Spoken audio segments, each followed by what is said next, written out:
We suffer more in imagination than in reality. Seneca. In life, unseen burdens weigh us down, stealing away our joy and peace. But what if we could shed these weights in silence, rediscovering tranquility and clarity? Today on Stoic in Your Life, we delve into Stoicism's timeless teachings, revealing 11 silent burdens that can be quietly removed from your life. This is your chance to cultivate inner calm, strengthen your spirit, and pave the way for a more fulfilling life. Stay with us to the end to unlock profound insights that will truly transform your journey. Let's begin this path to lightness and inner peace together.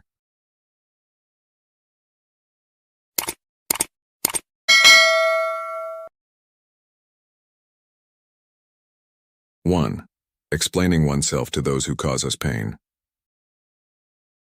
In the intricate dance of human interaction, especially when confronted with the turmoil of discordant relationships, we find ourselves at a crossroads.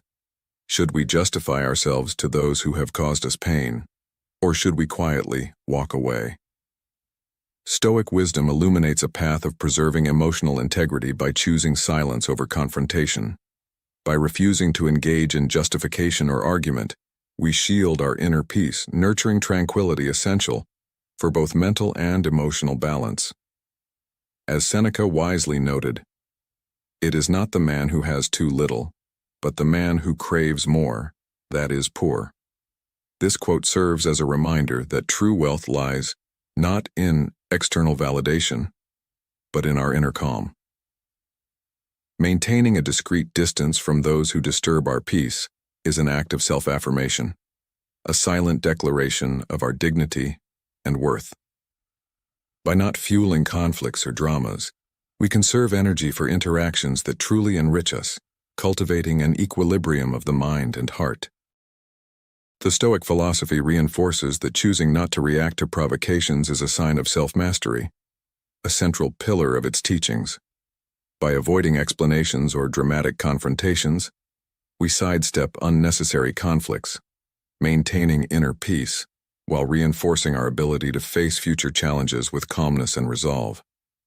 Distance from those who cause us pain provides the opportunity to observe our emotions without being overwhelmed by them. This reflective practice, a cornerstone of Stoic thought, allows us to face adversity with reason and discipline. Marcus Aurelius observed, "You have power over your mind, not outside events. Realize this, and you will find strength." This wisdom reminds us that we have control over our responses, not the external circumstances, empowering us to act from a place of resilience. In modern life, where interpersonal dynamics can become entangled with pressures and misunderstandings, this philosophy offers a way to safeguard our emotional health. Choosing silence over conflict is not just about avoiding drama, but also about creating a space for self-reflection and growth. By nurturing our inner calm, we elevate our spirit and align our actions with the Stoic principles of courage, wisdom, and integrity. This path not only protects our peace but also fortifies our resilience, enabling us to navigate through life's ebbs and flows with a serene mind and a steadfast heart. It's a journey of balancing the tumultuous external world with the peaceful internal realm, anchoring ourselves in the present moment with reason and composure. Thus, embracing silence and distance when faced with conflict is a powerful strategy for personal and spiritual growth, reaffirming our emotional independence and aligning our actions with the enduring wisdom of the Stoics. 2. Unnecessary goals. My friend, life is a journey filled with twists and turns, and at times we find ourselves carrying goals that don't push us forward, but instead drag us down. These goals often aren't ours, but echoes of others' expectations, shadows of societal ideals that don't align with who we truly are. Stoicism urges us to pause, reflect, and sift through our ambitions, discerning those that resonate with our deepest selves from those we've taken on without reflection. This introspection is not just an exercise in mental gymnastics, but a vital process to reclaim our focus and integrity, setting ourselves free from goals that do not serve our true purpose. In this journey, as we identify and release these misaligned ambitions, we embark on a profound cleansing of our lives. This isn't a superficial tweak, but a deep reset, freeing ourselves from what burdens us and creating room for growth that we value. This act should be done with calm and composure, reflecting maturity and respect for our individual paths. This is not a public declaration, but a silent act of self-affirmation, breaking free from societal chains. It is a declaration of authenticity, reaffirming our commitment to living in harmony with our deepest values. Releasing these unnecessary goals not only frees our emotional and temporal resources, but also strengthens our resilience and self-awareness. This recalibration highlights the importance of living a life not defined by the quantity of achievements, but by their quality and meaning. This isn't just a simplification, but a profound redefinition of success and fulfillment, aligning our goals with our values and redefining how we measure happiness. The lesson is clear. Identify and release what does not serve you and focus on what brings genuine fulfillment. This internal shift isn't just a superficial adjustment, but a profound liberation, allowing you to live authentically, in harmony with your deepest values. By doing so, you reinforce the Stoic message that true happiness is living consistently with your nature and purpose. Consider someone in a modern corporate environment, striving for promotions and accolades. Over time, they realize that climbing the ladder doesn't bring the fulfillment they hoped for. The pursuit has drained them, taking time from loved ones and passions. They recognize that their true goal is to build meaningful relationships and to find contentment in simple, balanced living. By stepping back and realigning their goals, they find a profound sense of freedom and clarity. What goals are weighing you down? Are they in harmony with your true nature, or are they echoes of others' expectations? Take a moment to reflect on what really matters to you.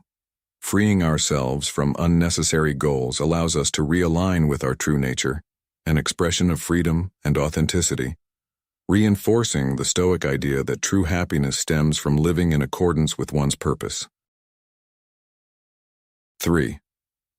Oversharing.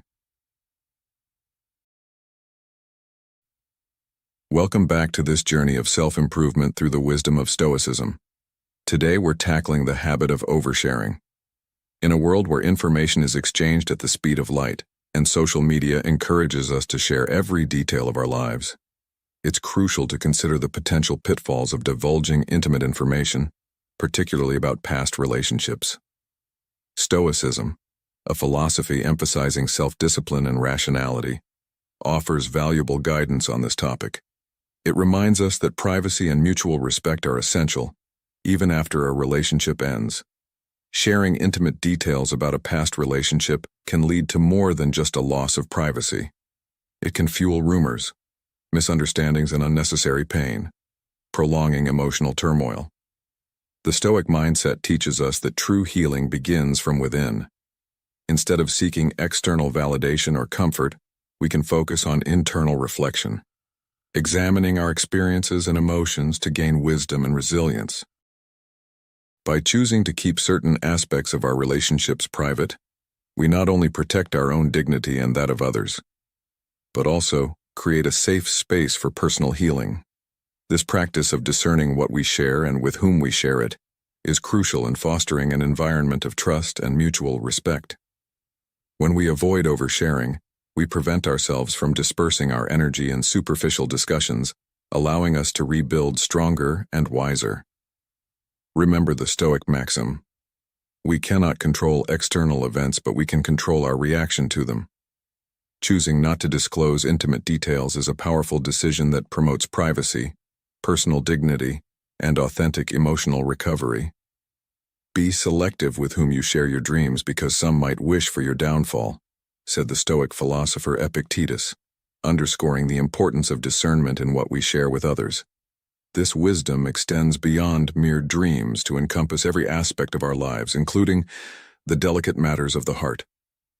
Keeping certain things private is not just about shielding ourselves from judgment or criticism, but also about preserving our mental and emotional well-being. Now let's reflect. How does oversharing affect our emotional recovery and growth? Do we find ourselves seeking validation from others? And how might this impact our sense of self? Consider these questions and share your insights in the comments. Your reflections might help you gain a new perspective and assist others on their journey. By fostering a habit of internal reflection and discernment, we embrace the Stoic path toward emotional stability and resilience. This journey is not about shutting others out, but about choosing our confidants wisely, focusing on those who support our growth and healing. Remember, the path to overcoming adversity begins with one step forward, and by choosing to guard our privacy, we pave the way for personal growth and recovery. If you've encountered challenges with oversharing or need support in managing toxic relationships, feel free to share your experiences in the comments. Your insights may inspire or guide others, and we can create a supportive community where we learn and grow together. Don't forget to subscribe for more content on Stoicism and self-improvement. Let's continue this journey together, cultivating wisdom, dignity, and healing. Remember, true strength comes from within. Thank you for joining us in today's video. Before we move on to the next segment, I want to take a moment to express my gratitude to you. It's a pleasure to have you as a member of our community. Please feel free to share your story or personal impressions. 4. Raising your voice in front of others.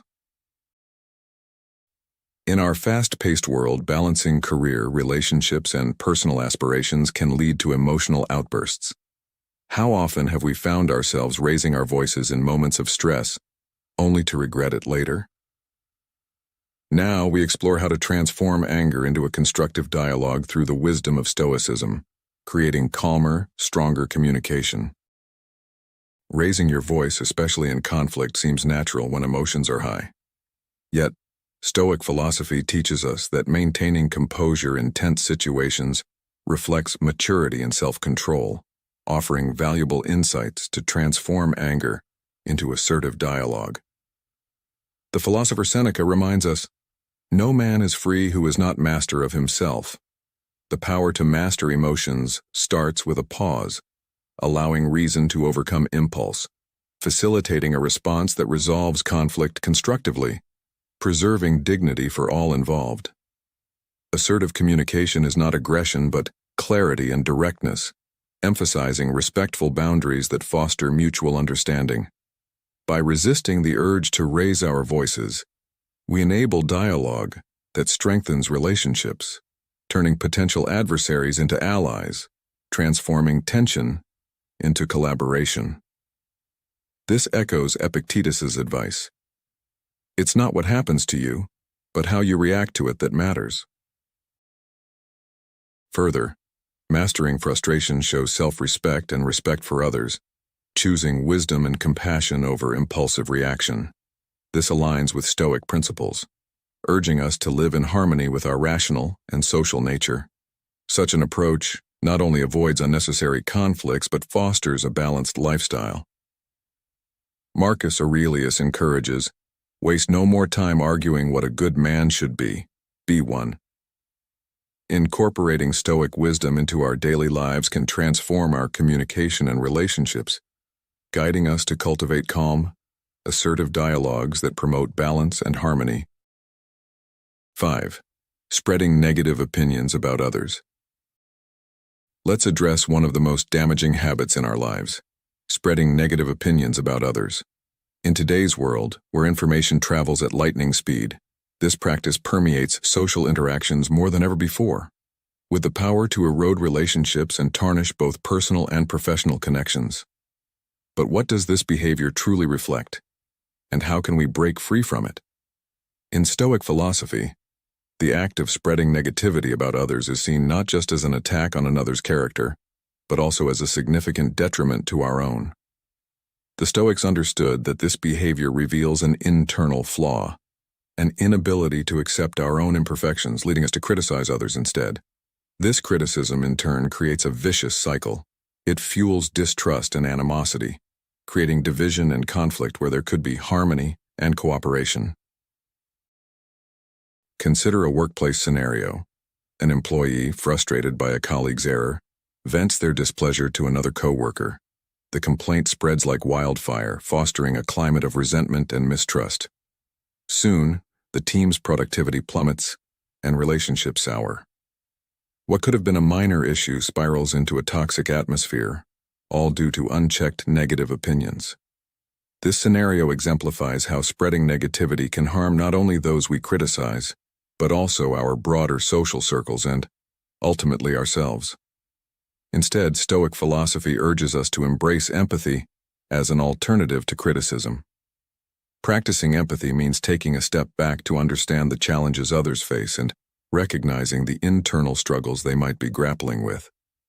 This shift in perspective allows us to see beyond surface-level flaws and appreciate the complexities of the human experience. When we empathize, we not only cultivate deeper understanding but also build bridges of trust and respect. How might this look in practice? Imagine you're at a family gathering and a relative makes a remark that rubs you the wrong way. Rather than responding with irritation or sharing your displeasure with others, take a moment to consider their perspective. What might they be dealing with that led to that comment? Could they be under stress or experiencing personal challenges? By choosing empathy over judgment, you diffuse tension, preserve harmony, and demonstrate a stoic composure that benefits everyone. Moreover, spreading empathy and positivity instead of criticism reflects positively on us. This behavior shows that we embody the Stoic virtues of integrity and moral character, leading to stronger, healthier relationships, both in our personal lives and beyond. By choosing understanding over criticism, we not only elevate ourselves but also create an environment that fosters growth, cooperation, and respect. In closing, let's challenge ourselves to break free from the cycle of spreading negative opinions about others. This change not only strengthens our relationships and aligns us more closely with Stoic virtues, but it also reflects a character rooted in dignity and respect. What steps can you take today to replace criticism with empathy? And how might this shift transform your interactions with others? This journey requires continuous effort, but the rewards, a legacy of harmony, respect, and deeper connections, are well worth it. 6. Stop comparing yourself constantly to others. Do you ever find yourself looking around, comparing your progress, possessions, and successes to those of others? This habit, while seemingly innocent, can become a crippling burden, undermining your self-worth and stealing the joy from your unique journey. Stoic philosophy, with its emphasis on self-sufficiency and inner tranquility, offers a path away from this trap of comparison, guiding you towards an understanding of your own worth and accomplishments. The act of comparing oneself to others, be it in terms of social status, material wealth, or achievements, can distract us from our true goals and values.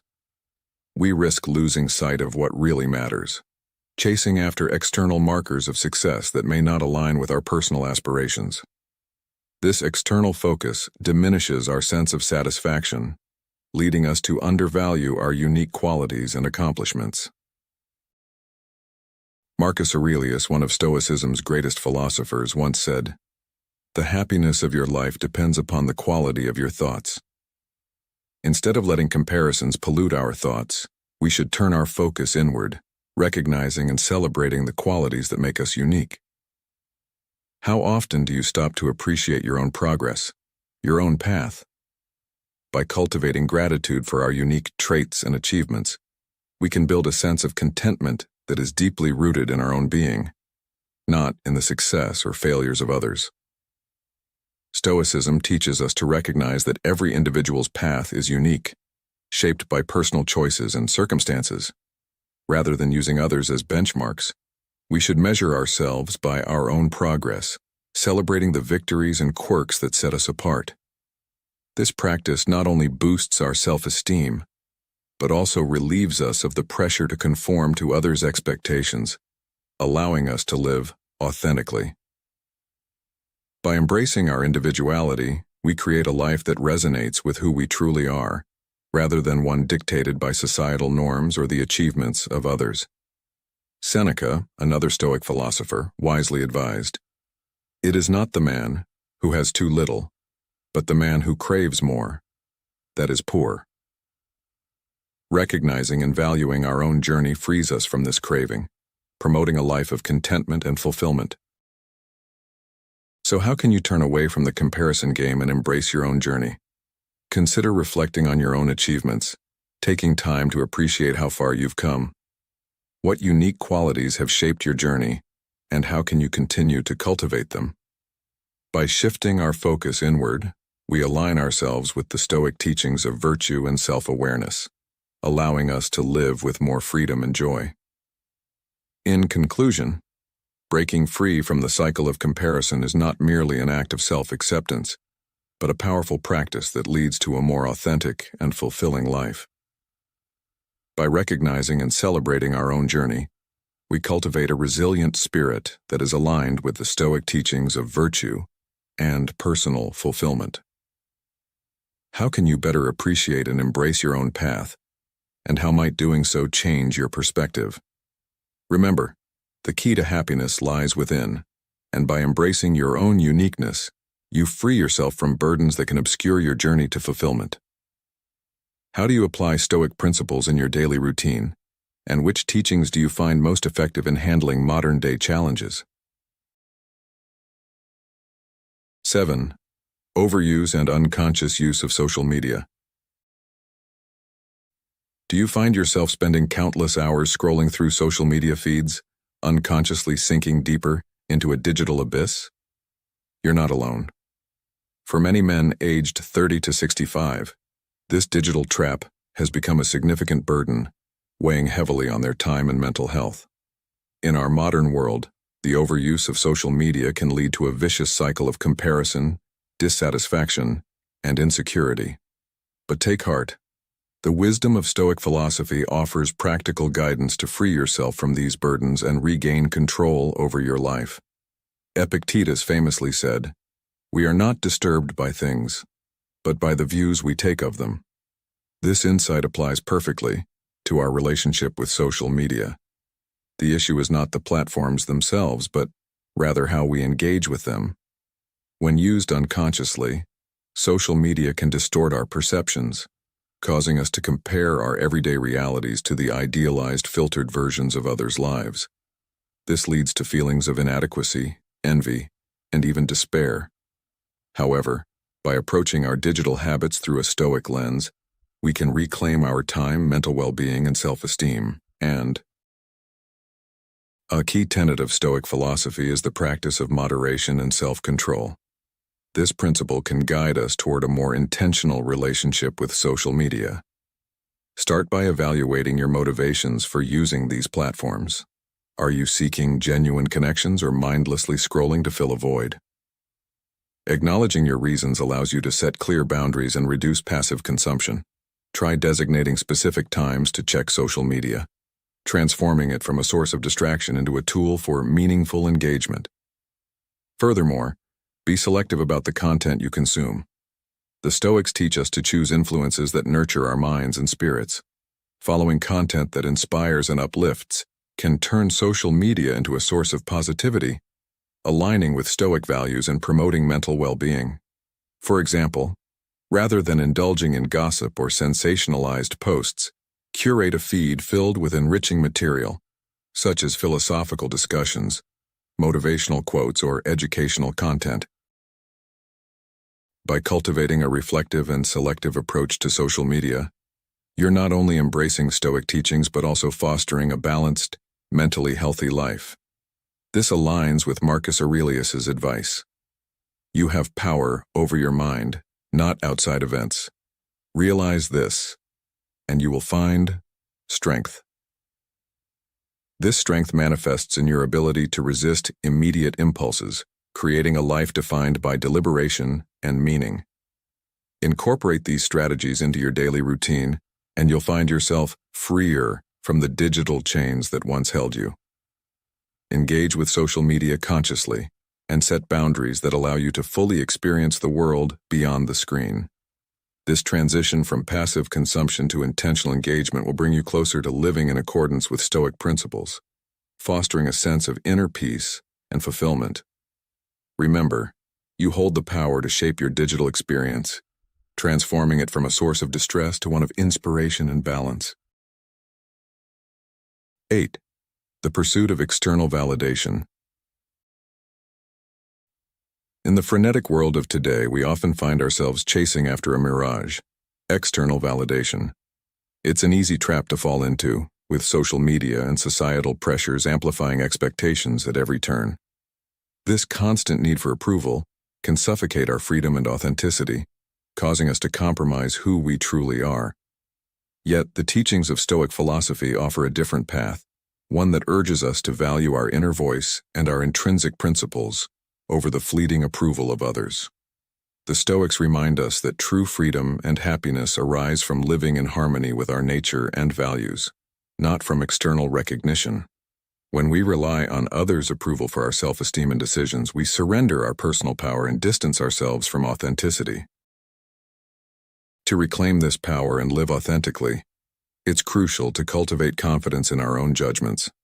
This requires ongoing introspection and self-awareness, allowing us to affirm our core values and make decisions aligned with our genuine desires and needs.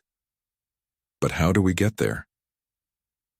The Stoics advocate for emotional self-sufficiency, a state where we find contentment and validation within ourselves rather than from external sources. This practice not only strengthens our character, but also provides emotional stability. By prioritizing internal validation, we liberate ourselves from the volatile currents of public opinion, aligning with the Stoic ideals of virtue and independence, paving the way for a more meaningful life. Let's take a moment to reflect on a scenario from modern life. Picture a young professional, Sarah, who finds herself scrolling endlessly through social media, comparing her accomplishments to those of her peers. The curated snapshots of others' lives begin to gnaw at her, filling her with doubt and a sense of inadequacy. To combat this, Sarah delves into Stoic teachings, learning to shift her focus inward. Over time, she begins to appreciate her own journey, measuring her success by the progress she's made toward her own goals. This internal validation empowers her to navigate her path with confidence, free from the need for external approval. How often do you find yourself in Sarah's shoes, seeking validation from others instead of finding it within? The journey to emotional self-sufficiency is not an easy one, but it's essential for reclaiming our authenticity and peace of mind. By turning inward, we can live more harmoniously, without being swayed by the shifting tides of societal expectations. To conclude, the Stoic teachings remind us to reclaim our authenticity and freedom by shedding the need for external validation. They encourage us to cultivate confidence in our own judgments, practice emotional self-sufficiency, and live in harmony with our nature and values. This shift not only liberates us from the constraints of societal approval, but also offers a path to a more meaningful and fulfilling life. 9. Perfectionism. Let's discuss a common yet often overlooked barrier to well-being and personal development: perfectionism. Now, this might sound counterintuitive, as many of us have been taught to strive for perfection, believing it to be the hallmark of success. However, this constant pursuit of flawlessness can lead to frustration, anxiety, and ultimately, discontentment. Stoic philosophy offers profound insights into mitigating the negative impacts of perfectionism, guiding us toward a balanced and fulfilling life. In the Stoic worldview, acceptance is paramount. The idea of relentless perfectionism is at odds with the inherent imperfection of humanity. Recognizing our limitations and embracing our flaws can free us from the toxic cycle of striving for unattainable standards. As the Stoic philosopher Epictetus once said, "Man is disturbed not by things, but by the views he takes of them." It's crucial to shift our perspective from one of perfectionism to one that values progress and continuous effort. Consider your own life. How often do you set unattainable goals or judge yourself harshly for perceived shortcomings? By accepting that perfection is an illusion, we can refocus on growth and self-compassion. Imagine a friend or loved one facing a setback. Would you berate them or offer words of encouragement and understanding? The Stoics urge us to extend the same kindness to ourselves, viewing setbacks as opportunities for learning rather than failures. Embracing imperfections also leads to a more authentic and joyful life. We begin to celebrate each small success, acknowledging the steps along the way as milestones of progress. This recognition not only reduces anxiety but also nurtures a healthier attitude toward personal development. We start living in a way that is less restrictive and more conducive to natural growth, where the journey is as rewarding as the destination. Furthermore, by adopting a Stoic mindset, we cultivate an environment where satisfaction and contentment thrive. This shift away from perfectionism fosters an atmosphere of acceptance and growth, allowing for a deeper connection to our true selves. It is through this acceptance that we can experience a fulfilling life, free from the burdens of unrealistic expectations. So as we navigate through life's challenges, let us remember the Stoic approach to perfectionism. Accept our imperfections, focus on progress, and extend compassion to ourselves. How might this mindset shift affect your day-to-day life? How could embracing your flaws lead to new opportunities for growth and contentment? By integrating these principles into our daily routines, we can alleviate internal pressures and embark on a journey toward a life that is both satisfying and rewarding. This path, illuminated by the wisdom of Stoicism, offers us the freedom to grow naturally, finding joy in every step along the way. Let us strive not for perfection, but for progress, allowing ourselves to embrace the ebb and flow of life's experiences. Remember, the goal is not to be perfect, but to continually grow and learn, finding satisfaction in the journey itself. This shift in mindset can open the door to a life of contentment, where each moment offers an opportunity for growth and fulfillment. If you've made it this far, you're embracing the power of Stoicism. Drop a comment saying, "I am a Stoic," or "I am new," to show your dedication to this journey of silent transformation. Stay tuned, more life-altering insights await. 10. Clutching to unrealistic expectations. In today's fast-paced, demanding world, clutching to unrealistic expectations can become a perilous pitfall for men aged 30 to 65, distorting their realities and leading to chronic disappointment. If you've ever felt that gnawing dissatisfaction, it's time to recalibrate and adopt a Stoic perspective to bring balance to your life. He who is dissatisfied with things present and future, says the Stoic philosopher Seneca, is wretched.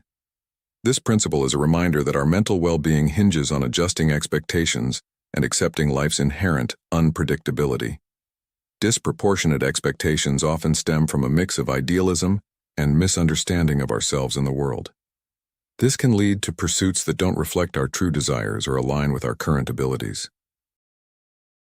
The Stoics emphasize the importance of wisdom in acknowledging and embracing our human condition, complete with imperfections and the erratic nature of life. This process starts with self-awareness, an honest and ongoing evaluation of our abilities, passions, and limitations. Recognizing who we are and what we can realistically achieve prevents disappointment and nurtures satisfaction in what truly matters.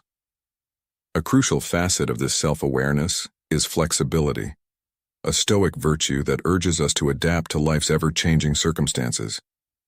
This flexibility mitigates frustration and fosters serenity, allowing us to respond gracefully to challenges. As the philosopher Epictetus said, "It's not what happens to you, but how you react to it that matters." This adaptable mindset not only shields us from disappointments, but also reveals opportunities to pursue aspirations that genuinely resonate with us. By shifting focus from unrealistic expectations to a balanced, authentic perspective rooted in Stoic teachings, we can achieve harmony with our true selves. Here, success is not measured by distant ideals, but by alignment with our abilities and desires.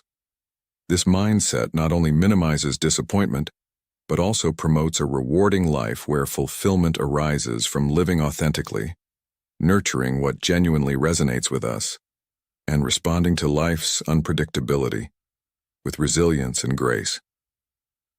This Stoic approach transforms life's ebbs and flows into opportunities for growth, creating a solid foundation for a serene and meaningful existence. 11. Avoiding gossip. Let's talk about one of the greatest challenges to virtue and self-control in our daily lives: gossip. This seemingly innocuous habit is more dangerous than we might think, damaging not only our personal integrity, but also the collective fabric of our communities. The temptation to engage in gossip may come from the desire to feel included in conversations, but it can quickly spiral into a negative force that undermines relationships, breeds distrust, and spreads misinformation. Stoic philosophy, with its emphasis on virtue and self-control, warns against this behavior, urging us to reflect on our words before they leave our lips. Think about how gossip can distort the truth, leading to a toxic atmosphere where respect is replaced by suspicion, and empathy is overshadowed by judgment. When we speak ill of others behind their backs, we contribute to a culture that thrives on tearing others down, harming both ourselves and those around us.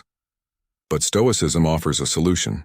It teaches us to cultivate speech that is constructive and empathetic, fostering environments of mutual respect. In practice, this means making a conscious decision to avoid conversations that demean others, and instead, choosing to speak words that uplift and inspire. Imagine how different our workplaces, social circles, and communities would be if every individual decided to speak only when they had something positive or valuable to add. This shift from gossip to empathetic dialogue would create healthier, more supportive environments where individuals feel safe, valued, and heard. Consider a modern scenario: an office environment where gossip has become a part of the daily routine. Meetings turn into opportunities to share rumors about colleagues, and break-room chatter revolves around who did what wrong. Over time, this erodes trust, leading to cliques and silos that harm productivity and morale. But imagine if, instead, every conversation was rooted in respect, where colleagues encouraged each other's growth, and challenges were discussed directly, not behind closed doors. This transformation would lead to a more cohesive, efficient team, where individuals feel empowered and supported. As we strive to navigate this balance, ask yourself, how can I contribute to a more respectful dialogue in my own life? How can I shift conversations from negative to positive, from harmful to helpful? Reflect on how your words impact those around you, and make a conscious effort to build rather than destroy. At the end of the day, rejecting gossip is not just about protecting your own integrity, but about nurturing a community that thrives on empathy, support, and positivity. This is a core lesson from Stoic philosophy that resonates deeply in today's world, where words carry immense power and can shape our realities. By choosing to speak kindly and constructively, we can create environments that foster virtue and harmony, allowing both individuals and communities to flourish. So, next time you're faced with the temptation to gossip, pause and reflect on how your words can either contribute to a positive, healthy community or damage relationships irreparably. Remember that rejecting harmful talk is not only a sign of strength and virtue, but also a contribution to a better world. Let's strive to elevate dialogue, strengthen our communities, and uphold our personal integrity in a way that benefits us all. The choice is yours. Will you cultivate an environment of empathy and respect, or allow toxic words to taint the well-being of your community? Silence can sometimes be more valuable than 1,000 words. The allure of silence. If you've ever read the novel Twilight by Stephen E. Meyer, you would have noticed the powerful allure of silence. Why does a regular girl like Bella Swan captivate the vampire Edward Cullen? It's because Edward has the extraordinary ability to hear everyone's thoughts, but he can't hear Bella's. Not knowing what the other person is thinking is exactly what makes them captivating. Similarly, in any relationship, If you reveal your intentions too clearly, you will likely be judged, or in other words, fall out of favor. Therefore, being silent, listening, and selectively speaking in a way that's clever, subtle, and humorous is the secret to success. 1. Silence is the source of life. In an age where constant noise and chatter permeate every aspect of our lives, the profound significance of silence is often overlooked. Sarah Maitland's book, A Book of Silence, poignantly addresses humanity's pervasive fear and aversion to quietude. Maitland suggests that this fear stems from a profound misunderstanding of silence's true nature and value. Imagine a typical day. Music floods shopping centers, cafes buzz with conversation, and televisions drone on in homes even when no one is watching. This unending soundtrack accompanies our fear of equating silence with loneliness or desolation, leading us to cling to noise as a sign of life. Yet, consider the essential processes of life. Light traveling, tides rising, cells proliferating, these occur in profound quiet. Silence, in its essence, isn't merely an absence of sound. It is a powerful, natural phenomenon, a reservoir of creative and sustaining energy. As the Stoic philosopher Seneca once remarked, "True silence is the rest of the mind. It is to the spirit what sleep is to the body, nourishment and refreshment." This idea encapsulates the often ignored truth that silence can be as vital and vibrant as any sound. Expanding on this, silence is not the void it is often perceived to be, but a space brimming with potential. In the tranquility of silence, ideas form, thoughts consolidate, and we connect more deeply with ourselves and our surroundings. In our modern, fast-paced world, embracing silence can become a form of rebellion, a decision to momentarily step back from the cacophony of daily life and recharge our mental and spiritual batteries. This perspective is crucial, especially for men between the ages of 30 to 65, who often face the relentless pressures of professional responsibilities, personal commitments, and societal expectations. Embracing silence can serve as a powerful tool for rejuvenation and reflection. As Blaise Pascal famously said, all of humanity's problems stem from man's inability to sit quietly in a room alone. Thus, integrating moments of silence into daily life is not merely beneficial but essential. It allows for a deeper engagement with our thoughts and feelings, providing clarity and peace that are impossible to achieve in perpetual noise. In embracing the allure of silence, one can discover the subtle but profound joys it brings: enhanced creativity, improved concentration, and an overall sense of well-being. This understanding can transform our approach to silence, from fearing it as a symbol of isolation to cherishing it as a source of strength and inspiration. By incorporating deliberate pauses in our day, whether it's through meditation, quiet reflection, or simply turning off unnecessary devices, we invite a richer, more thoughtful existence. Therefore, let us challenge ourselves to rediscover the power of silence. By doing so, we not only enrich our own lives but also bring a sense of calm and focus that benefits all aspects of our existence, fostering a more mindful, resilient, and connected life. 2. Silence helps us live longer. Have you ever wondered about the secret to a longer, more fulfilling life? It might be simpler than you think. Embrace the power of silence. Our world is constantly buzzing with noise, from the relentless ring of our phones to the never-ending churn of machinery. These sounds are more than just distractions. They're potentially harmful. Cornell University conducted revealing research showing that office workers who were regularly bombarded by the sounds of telephones, fax machines, and paper shredders had noticeably higher levels of adrenaline in their urine, a marker of stress. In stark contrast, those who worked in quieter settings exhibited significantly lower adrenaline levels, suggesting a much calmer and less stressful existence. But the benefits didn't stop at reduced stress. Those in quieter environments not only solved puzzles with greater patience and less frustration, but also enjoyed better sleep, improved digestion, and a heightened sense of satisfaction at the end of the workday. Their evenings were calmer, and irritability at home was a rarity. Let's consider a modern scenario to drive this point home. Imagine a young professional named Alex, who recently switched from a bustling downtown office to a remote job that allows him to work from a serene park setting a few times a week. The contrast in his productivity and overall well-being was palpable. Where once deadlines felt like a storm, with his new setup, meeting them became a breeze, his creativity soaring in the quietude. Alex found that his silent work environment allowed him to think more deeply, produce quality work, and approach challenges with a cool head. Why does silence have such profound effects? When our environment is quieter, we're less likely to experience the fight-or-flight response triggered by constant noise, allowing our brains to function at their peak. As we strive to navigate this balance, ask yourself, how can I contribute to a more respectful dialogue in my own life?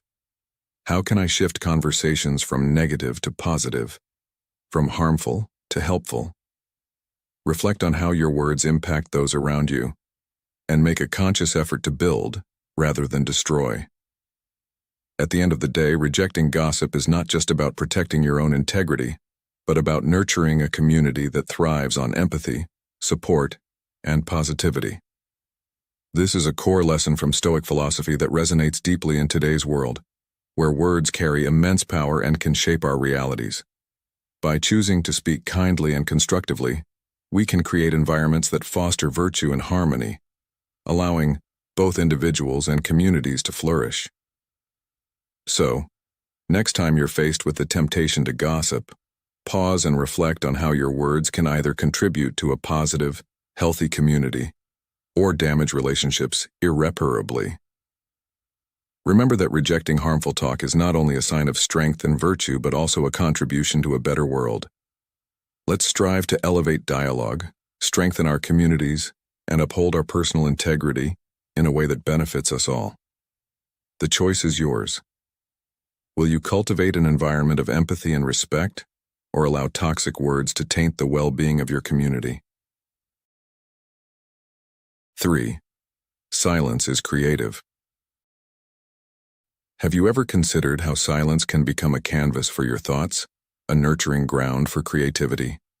Picture the great poets and writers, like Virginia Woolf, who once said, "I have a deeply hidden and inarticulate desire for something beyond the daily life." This beyond she spoke of is often found in the tranquil embrace of silence.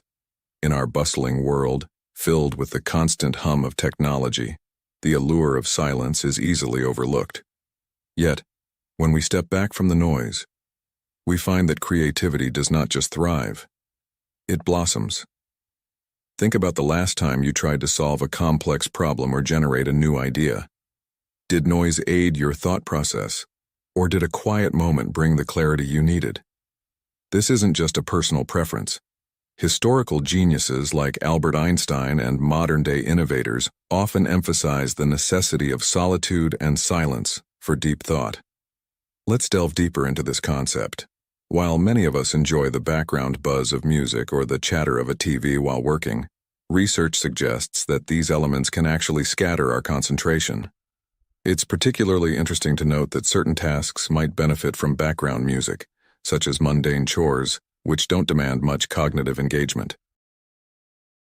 However, for activities that require intense mental effort, be it writing poetry, strategizing for a business, or inventing something new, the absence of sound can be more beneficial than a playlist of your favorite hits. Why might this be the case? Silence, in its essence, isn't merely the absence of noise. It's a profound presence that invites our minds to explore uncharted territories. Silence is where we can hear our thoughts, where we're free from outside influences and can explore ideas that are daring and unconventional. Can you recall a moment when silence in a room allowed you to hear your own thoughts more clearly? How did that feel? Engaging with silence isn't just about finding a quiet space. It's about cultivating an inner stillness that can help you think more deeply. This principle is not new. As the French philosopher Blaise Pascal pointed out, all of humanity's problems stem from man's inability to sit quietly in a room alone. If we learn to embrace silence, we might not only solve personal and professional challenges more effectively, but also achieve a greater understanding of ourselves and the world around us. Now I invite you to ponder. When was the last time you allowed yourself to sit in silence, letting your creative juices flow without interruption? How might your life change if you embraced more of these silent moments? In conclusion, silence is not just golden. It is essential. It holds the power to ignite our deepest levels of creativity and to transform our understanding. As you go about your daily life, challenge yourself to find moments of silence. Encourage this practice among your friends, family, and colleagues, and observe how it changes the landscape of your thoughts and ideas. Remember, in the quiet, there is room to grow. So, I ask you, what will you discover in your next silent moment? 4. The meaning of silence helps build trust. In a world increasingly dominated by noise and ceaseless conversation, the power of silence emerges as a profound tool in the art of understanding and trust building. The allure of silence, a theme celebrated and revered across various cultures and philosophies, echoes the timeless wisdom that sometimes saying nothing at all speaks volumes more than 1,000 words. When you choose to embrace silence, you do more than merely halt your words. You quiet the persistent ego that clamors for constant expression. In the absence of this noise, a clearer perspective unfolds, allowing you to see through the mundane world. This isn't just about the absence of sound, but about creating a space where your innermost thoughts and the subtle truths of your surroundings can surface. It is here, in this quietude, that you can truly hear your inner voice, an authentic guide that is too often drowned out by the cacophony of daily life. Listening to oneself might sound like a simple act, yet it requires immense courage and self-awareness. It's not merely about rejecting external voices, but about deeply tuning into your own needs, limitations, and capabilities. This internal dialogue enables you to chart a course that is genuinely aligned with who you are and what you can achieve, rather than being swayed by the fleeting opinions and expectations of others. The Stoic philosopher Epictetus once remarked, "We have 2 ears and 1 mouth so that we can listen twice as much as we speak." This wisdom underscores the value of listening as an active and deliberate choice that enriches our understanding and deepens our relationships. In the context of modern life, where technology and social media often dictate rapid responses and constant engagement, choosing silence can be a revolutionary act. It allows us to step back, assess situations more judiciously, and respond with greater intention and insight. Incorporating silence into your life isn't about shunning communication, but enhancing it. When we speak less, our words carry more weight. They become more considered, more impactful. Moreover, in the silence between our words, trust is built, not through grand gestures or eloquent speeches, but through the thoughtful, quiet acknowledgement of each other's right to space, thought, and expression. In your daily life, embrace moments of silence. Whether in a heated debate or during a casual conversation, allow yourself the space to pause and reflect. This practice not only aids in better decision-making, but also shows respect for the opinions and contributions of others, fostering a deeper connection and mutual respect. As we navigate the complexities of life, the advice to listen to yourself becomes ever more relevant. It encourages us to cultivate a relationship with our inner selves that is based on understanding and respect, qualities that are essential for personal growth and meaningful interactions with others. Therefore, let us remember that in the tapestry of human interactions, silence is not merely a gap in conversation, but a bridge to deeper understanding. It's an opportunity to reflect, to respect, and to resonate more profoundly with the world around us. Through silence, we find the path to trust, not just in others, but crucially, in ourselves. 5. Silence gives you the chance to rest. In today's bustling world where every moment is filled with noise, movements, and constant demands on our attention, the concept of silence can seem almost alien, yet it's in these moments of stillness that we find the truest form of rest. Consider how often we are swamped by the digital clamor of notifications, the hum of machinery, or even the relentless pressure of our own thoughts. It's no wonder we often feel restless, unable to find peace even when we stop moving. Our minds, overrun with noise, deny us the serenity of truly experiencing the present. I urge you, then, to make a conscious decision each day to step back from this tumultuous flow.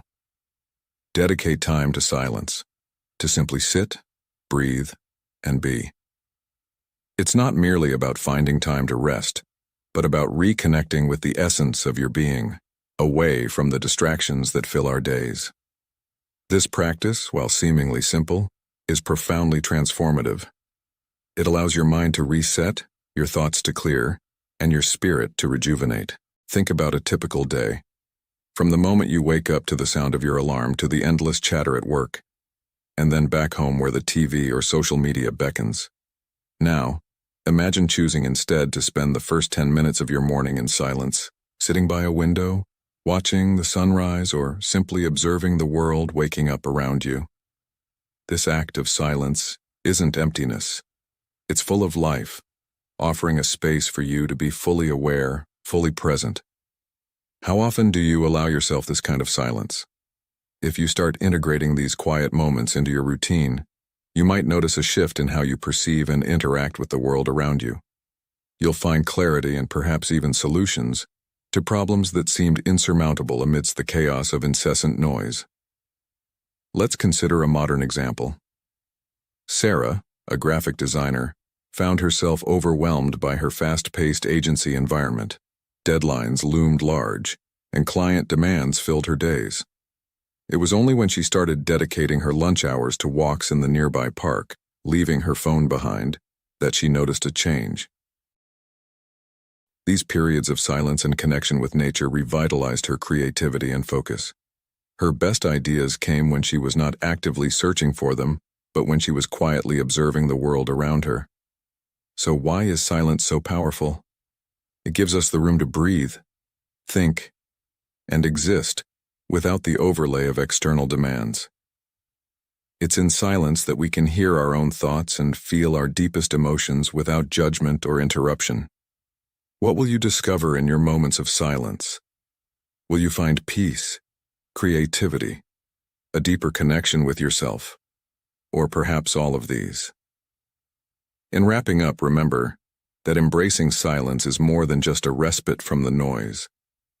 It's a profound practice that enriches your existence, bringing clarity and a renewed sense of purpose. It is an invitation to experience life not as a series of reactions to external stimuli, but as a conscious, deliberate engagement with the world.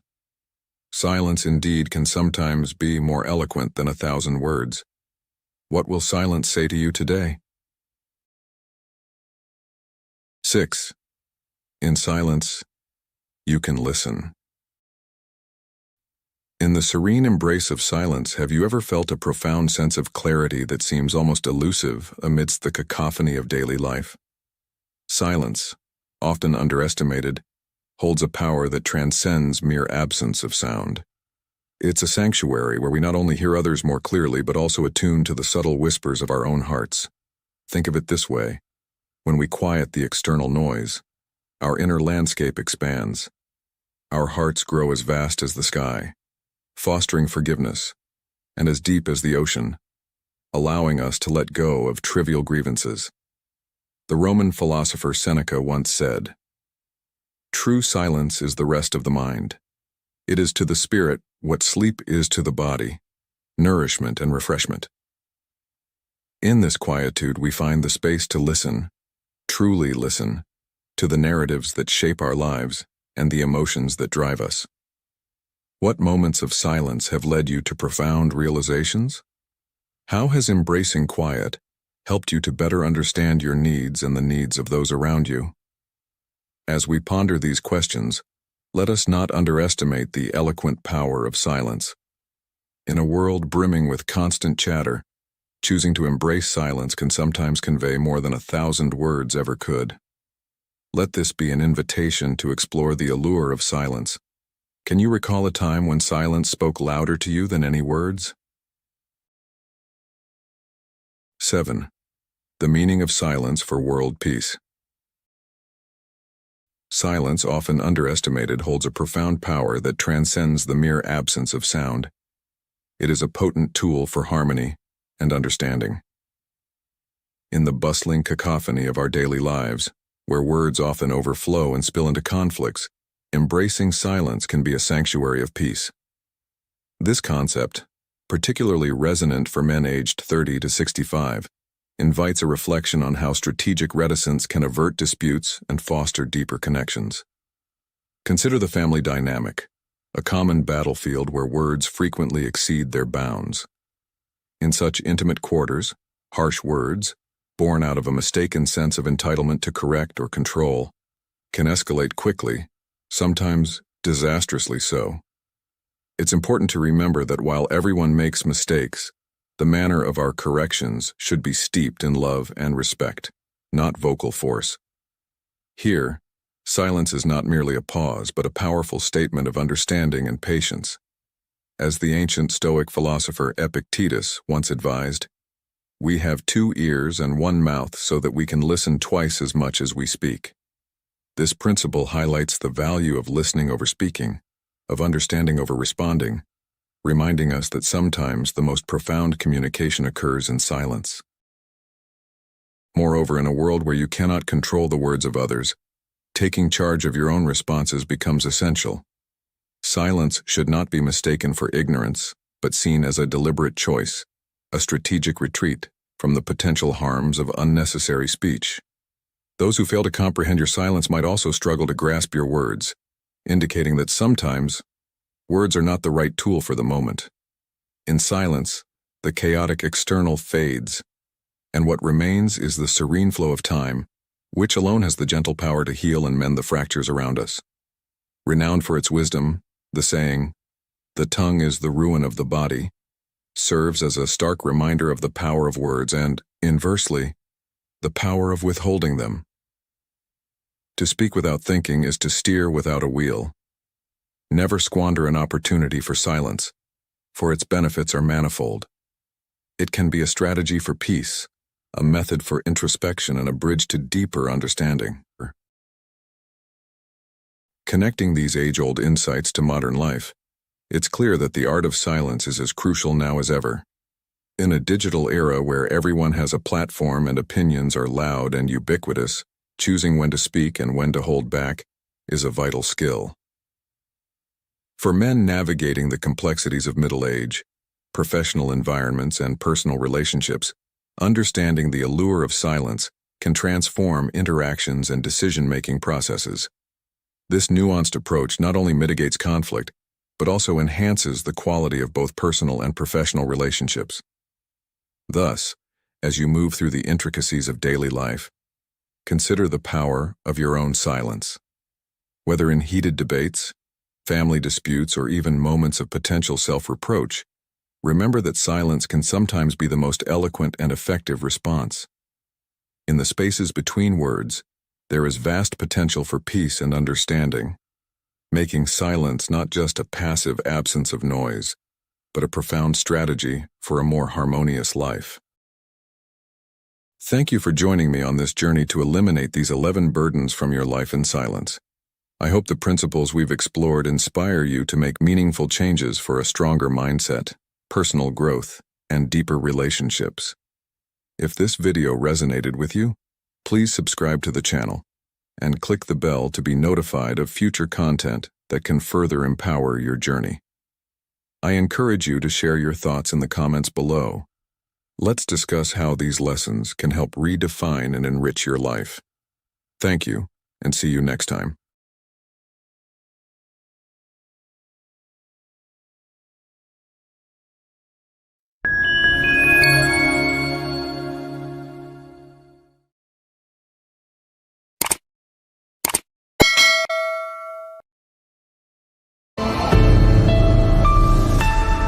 6 Qualities of Less Speaking People, Real Power of Silence Antique Advice.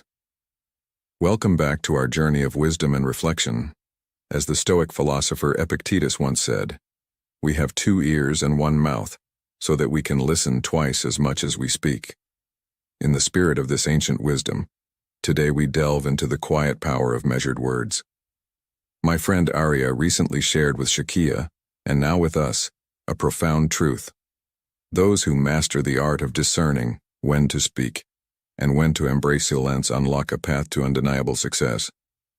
Much like an arrow released from a bow, our words, once spoken, cannot be recalled.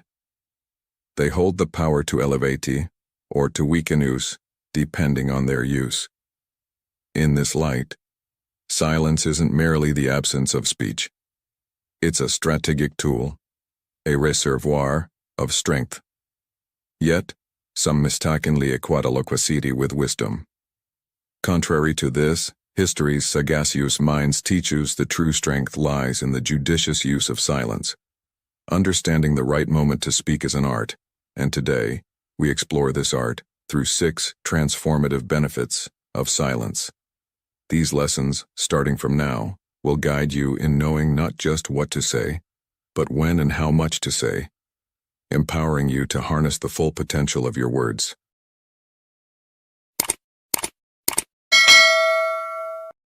Silence confuses the opponent. The silence wields an unspoken power. Picture this.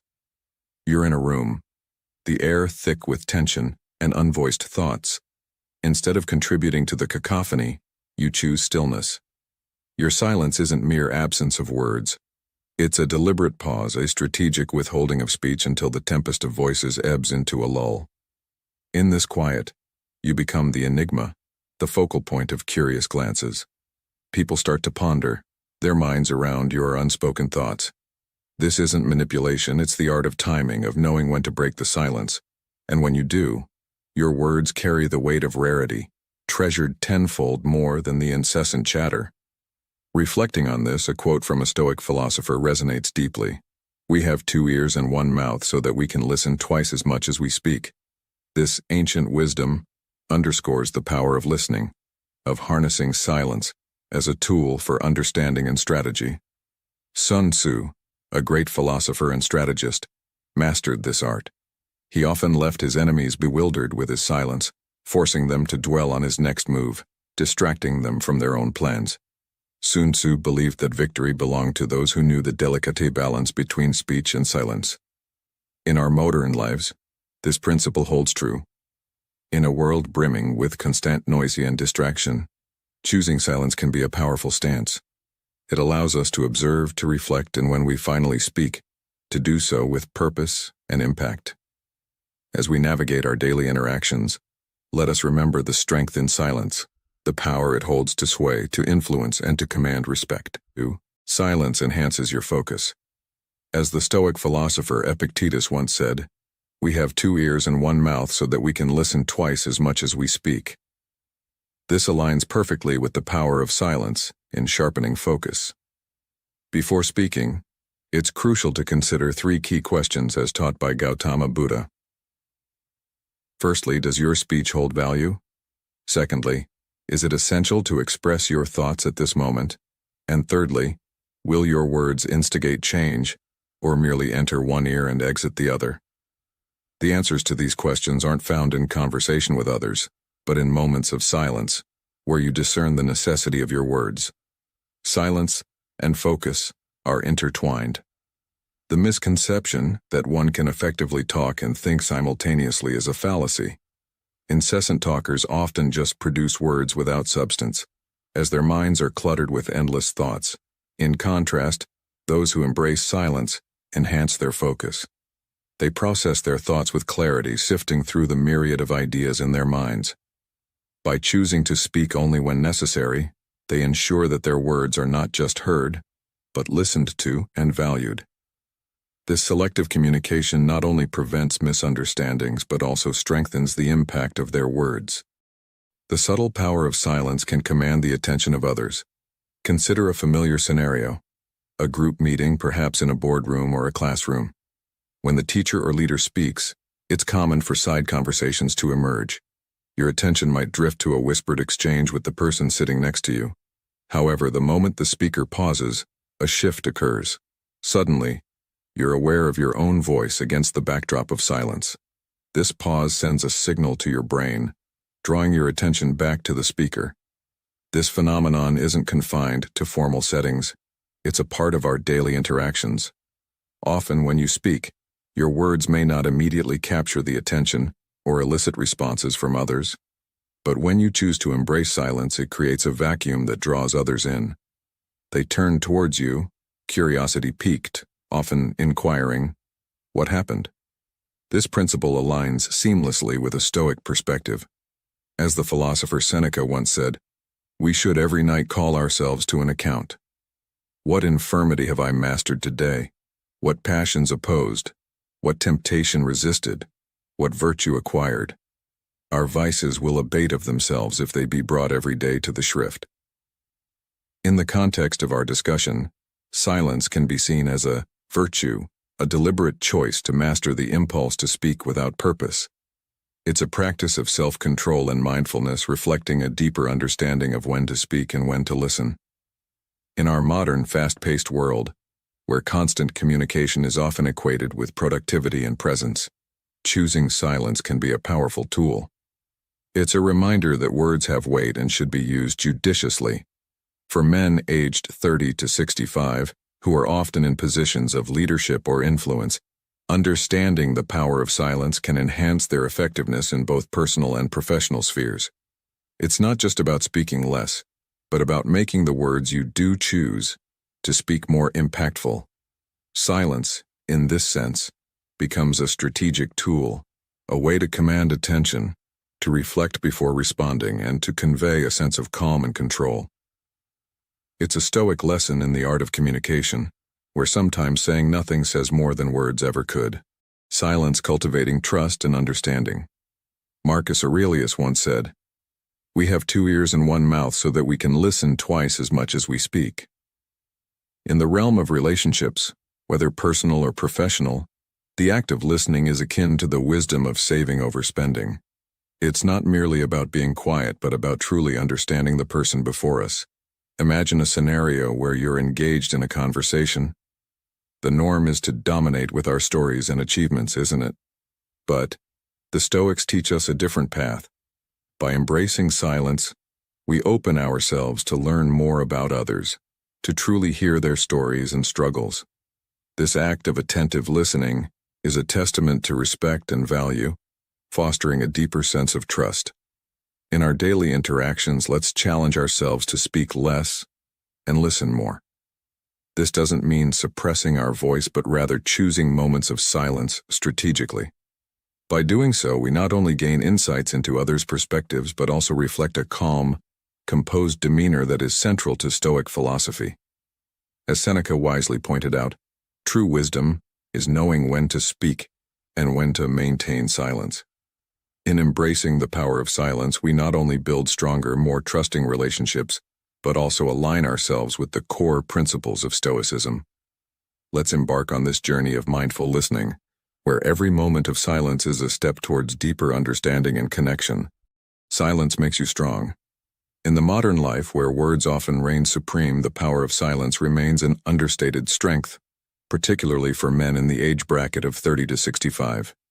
They frequently caught in the whirlwind of societal expectations and personal aspirations, may find a surprising ally in silence. It's a common misconception that silence equates to loneliness or invisibility. In reality, silence is not about being unseen or unheard. It's about the deliberate choice to hold one's words, to listen, and to reflect. Many fear silence, associating it with isolation or a lack of presence. This fear stems from a deep-seated desire for recognition and validation. In our quest to be noticed and appreciated, we often resort to words, believing that the more we speak, the more likable we become. We narrate our virtues and accomplishments in hopes of winning approval and affection. However, this constant pursuit of external validation can lead to an internal weakening, a disconnection from our authentic selves. Silence, in contrast, acts as a revealing mirror, confronting us with our true selves, imperfections, and all. Stoic philosopher Epictetus once said, "We have 2 ears and 1 mouth so that we can listen twice as much as we speak." This Stoic wisdom aligns perfectly with the concept of silence as strength. In silence, we find the space to confront our imperfections, not to hide them. It teaches us that happiness and self-worth need not be anchored in others' accolades. Embracing silence allows us to become indifferent to external judgments, whether they are praises or criticisms. This indifference is not about apathy, it's about finding inner peace and confidence. When we spend time in silence, engaging in introspection, we begin to appreciate our own company. This self-appreciation fosters a profound sense of confidence, a realization that we are complete in ourselves. In this modern era, where constant communication is the norm, how often do we pause to appreciate the power of silence? How can we integrate this ancient wisdom into our daily lives to enhance our inner strength and resilience? I encourage you to ponder these questions and share your thoughts. The journey to understanding the real power of silence is not just about speaking less. It's about discovering more about ourselves and our place in the world, the strategic power of silence in negotiation. Silence is a lesson learned from the many sufferings of life. Seneca, a renowned Stoic philosopher. This profound insight from Stoicism beautifully encapsulates the essence of our next principle. Silence helps in negotiation. In the art of negotiation, it's crucial not to divulge too much. Embracing silence is not just a tactic, it's a shield. When you choose silence, you cloak your strengths and weaknesses, rendering them invisible to your adversary. This mystery becomes your fortress, safeguarding you from potential harm and manipulation. Remember, an enigmatic silence can be more intimidating than a loud threat. Consider the silent face you present to the world. It's an enigma, a puzzle that neither friend nor foe can easily solve. For those who cherish you, this mystery deepens their connection, as they are drawn to the depths of your unspoken thoughts. For your adversaries, this silence is a battlefield where they dare not tread, for fear of the unknown strategies you might be contemplating. Let's take a practical scenario. A job interview. You're discussing your salary, and an initial offer is on the table. Instead of responding hastily, pause. Let silence fill the room. This momentary lapse in conversation shifts the power dynamic. It forces the interviewer to break the silence, often revealing more than intended. This inadvertent slip can be the key to unlocking a better salary offer. In conclusion, silence is not merely the absence of words.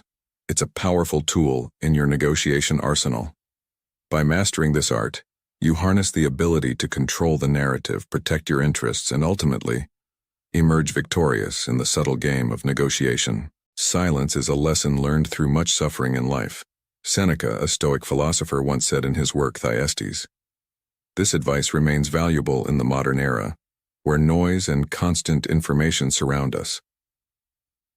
Reflect on the last time you said something truly foolish, something that later caused you distress. It might have been a moment of thoughtlessness, an attempt to appear smart, or to fit in with a group. But why do it? Robert Greene once wrote, "The more you say, the more likely you are to say something foolish." This is not just a warning about the risk of self-harm, but also a reminder of the power of silence. When we speak less, we become more careful with our words, reducing risks and opening opportunities to listen and learn from others. Those who speak less are often keen observers. They listen not just to what is said, but also to what is left unsaid. They steer clear of unnecessary chatter, focusing on what matters and maintaining independence in their thoughts and actions.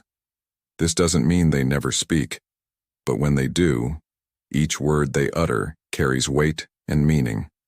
In modern life, where people are often drawn into aimless conversations and excess information, learning to be silent is not just a skill, but an art. It's about learning to control one's language, not letting words become a tool for self-destruction. It's also about appreciating quietness where deep thought and creativity can flourish. So how do we apply this lesson to our daily lives?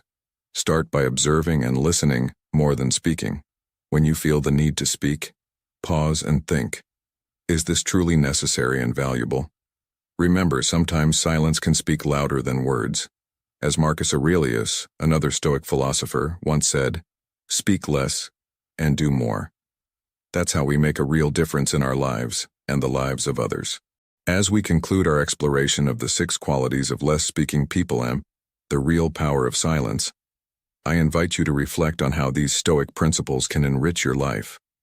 Remember, the path of Stoicism is not just about understanding theory. It's about living these teachings every day. Embrace the power of silence and let your actions speak louder than words.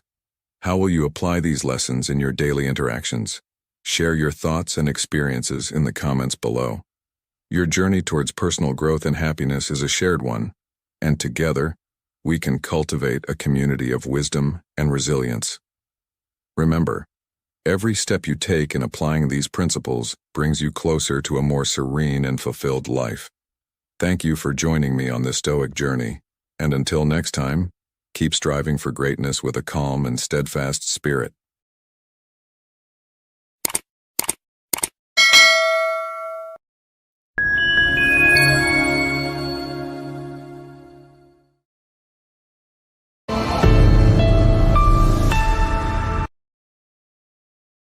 There are encounters in life that can suddenly make a person change for the better. However, there are also relationships that, over time, can lead a person further into darkness, sinking deeper into the mire and becoming increasingly worse. Choosing the relationships around you is also choosing the path that your life will take. Marcus Aurelius once mused, "The best revenge is to be unlike him who performed the injustice." With this wisdom in mind, let us explore the 15 types of people that the Stoics, like Aurelius, cautioned us to steer clear of. These are the personalities that may not only hinder our journey, but can also root us in negativity.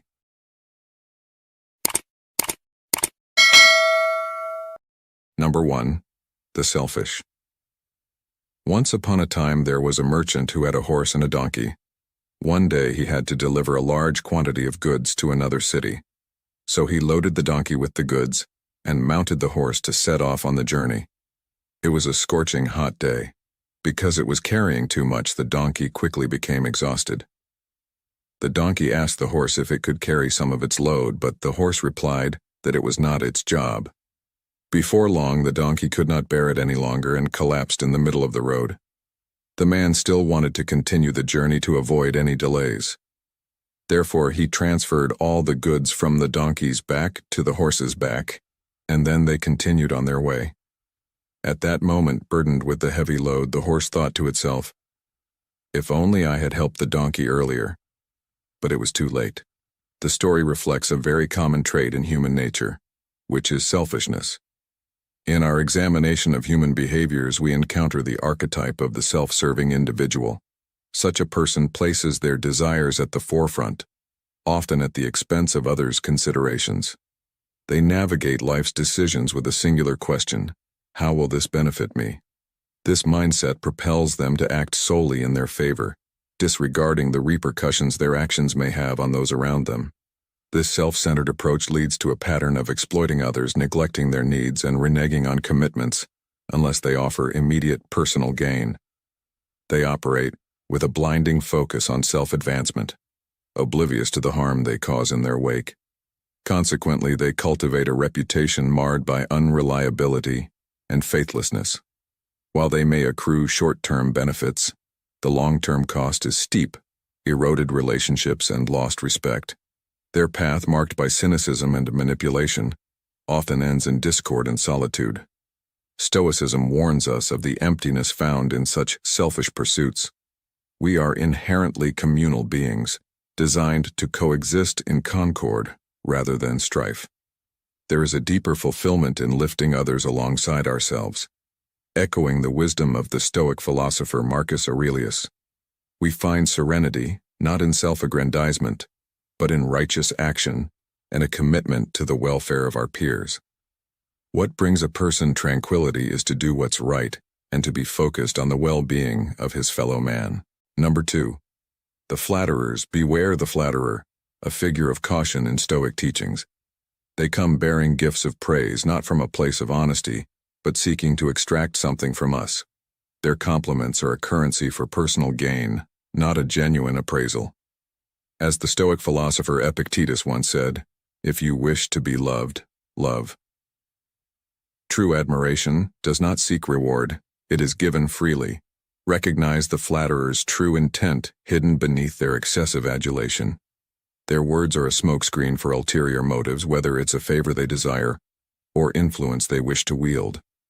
We must see past the facade of flattery and understand that such insincerity benefits no one.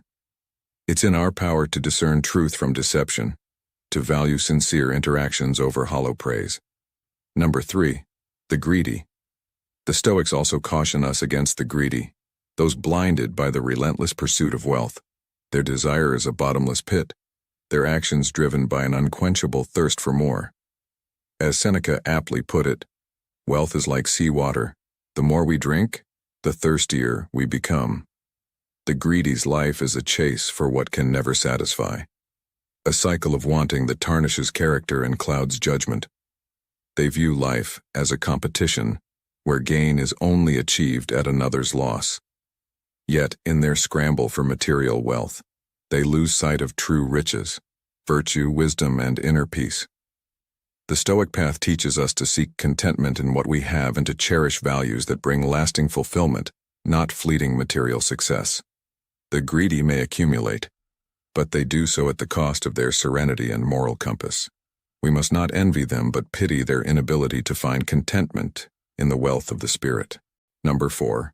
The envious. Seneca once remarked, "Envy is the ulcer of the soul." This a group peoples the Stoics warn us to steer clear of. These individuals harbor resentment towards others' achievements and blessings.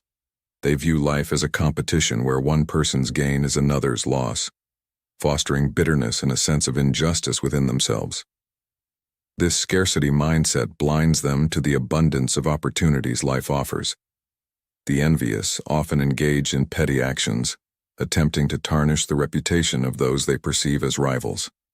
They might trivialize others' accomplishments, attribute success to mere luck, or indulge in spreading harmful gossip. Their spitefulness is evident when they take pleasure in the setbacks of those they envy, rather than finding motivation in their achievements.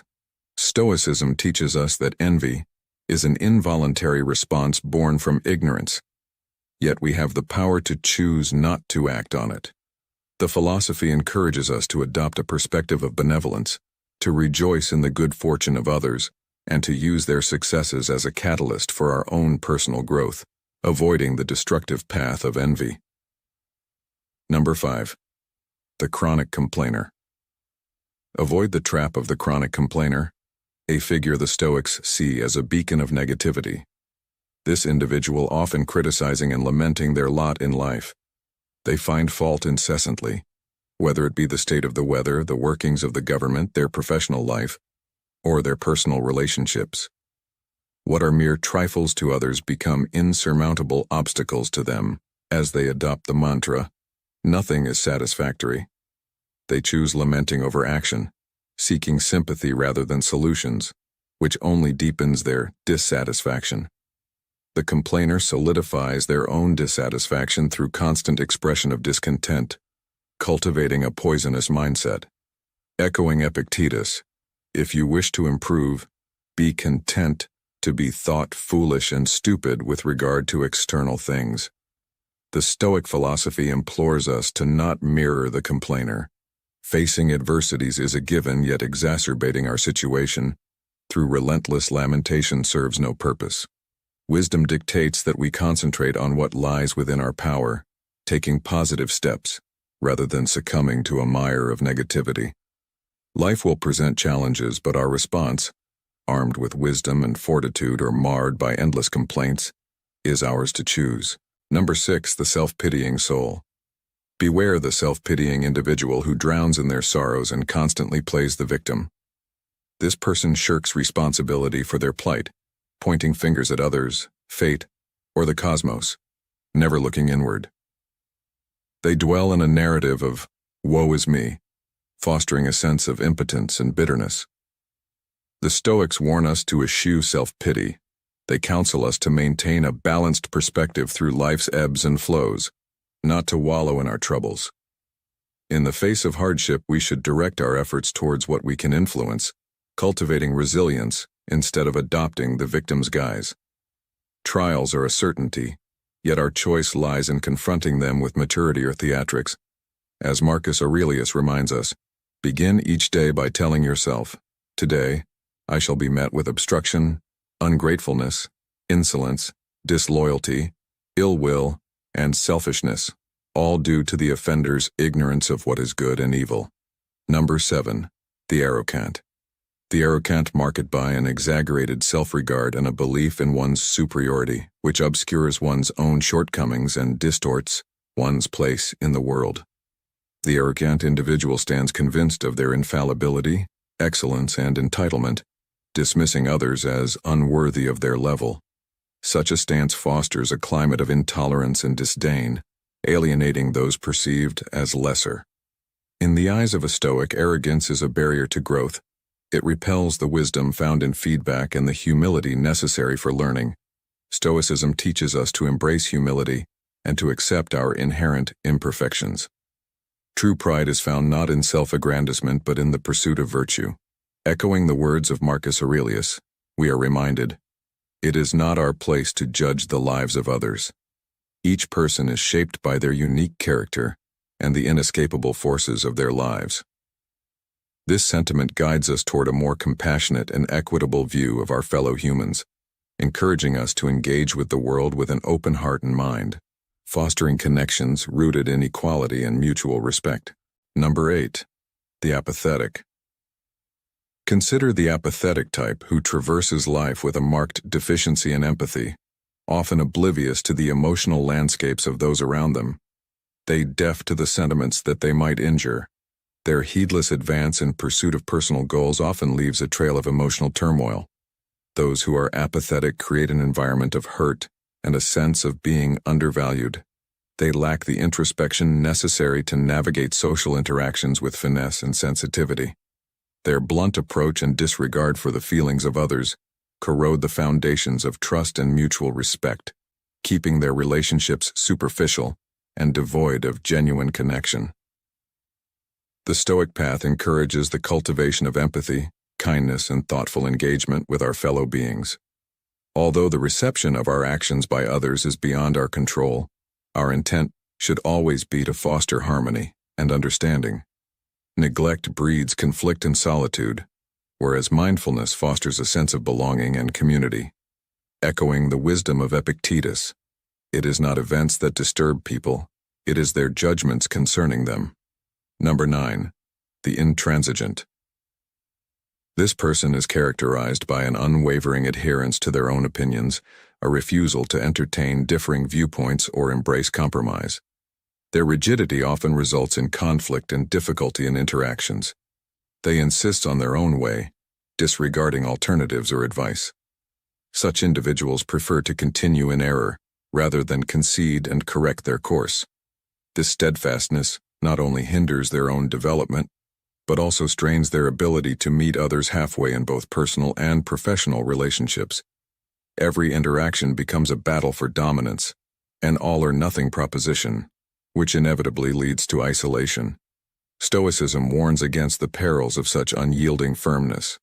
Holding fast to principles is commendable, yet the sagacious know the value of applying them with discernment and compassion. We do a disservice to ourselves when we reject the opportunity to evolve with new situations, or to heed the counsel of others. Our pursuit ought to be anchored in truth and self-betterment, not in the defense of a brittle self-image. As Seneca once said, stubbornness becomes stupidity. Number 10. The cynical. Seneca once remarked, "It is the failing of a sour old man to see no true goodness in anything." This sentiment aptly introduces the cynic, a toxic archetype warned against in Stoicism. Cynics, with their deep-seated skepticism, dismiss any display of sincerity or idealism as naivety. They are the naysayers who corrode the fabric of hope and community. always suspecting ulterior motives behind acts of virtue. Their world is one where honesty and compassion are mere illusions, and their scornful laughter often hides a profound sadness for the goodness they feel. Life has denied them. Stoicism, however, urges us to look beyond this veil of disappointment.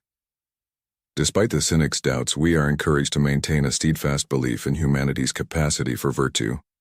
Marcus Aurelius counsels us to face the day with awareness of others' flaws yet hold on to the hope for collective moral progress, saying, "When you wake up in the morning, tell yourself, the people I deal with today will be meddling, ungrateful, arrogant, dishonest, jealous, and surly." Number 11. The manipulative. In the words of Epictetus, "It is not what happens to you, but how you react to it that matters." This wisdom is a beacon when confronting the manipulator, another toxic type that Stoicism cautions us against. Manipulators are the strategists of human chess, always angling for personal gain through deceit and exploitation. They wear a mask of goodwill, only to discard allies once their usefulness wanes. Such individuals may think they're winning the game, but their short-sighted tactics of coercion and false alliances lead to isolation and distrust. Stoic teachings remind us that genuine respect and sincerity are the cornerstones of lasting relationships, not manipulation. True cooperation and success come from treating others as ends in themselves, not as means to an end. As we navigate life's complexities, we must reject the manipulator's duplicitous path and embrace the Stoic virtue of integrity. Number 12. The angry. Seneca once said, "Anger, if not restrained, is frequently more hurtful to us than the injury that provokes it." Stoicism identifies the seeds of anger in unfulfilled desires and a pervasive sense of powerlessness. The angry person feels shortchanged by the world, which fosters resentment and a compulsion to assert dominance through rage and retaliation.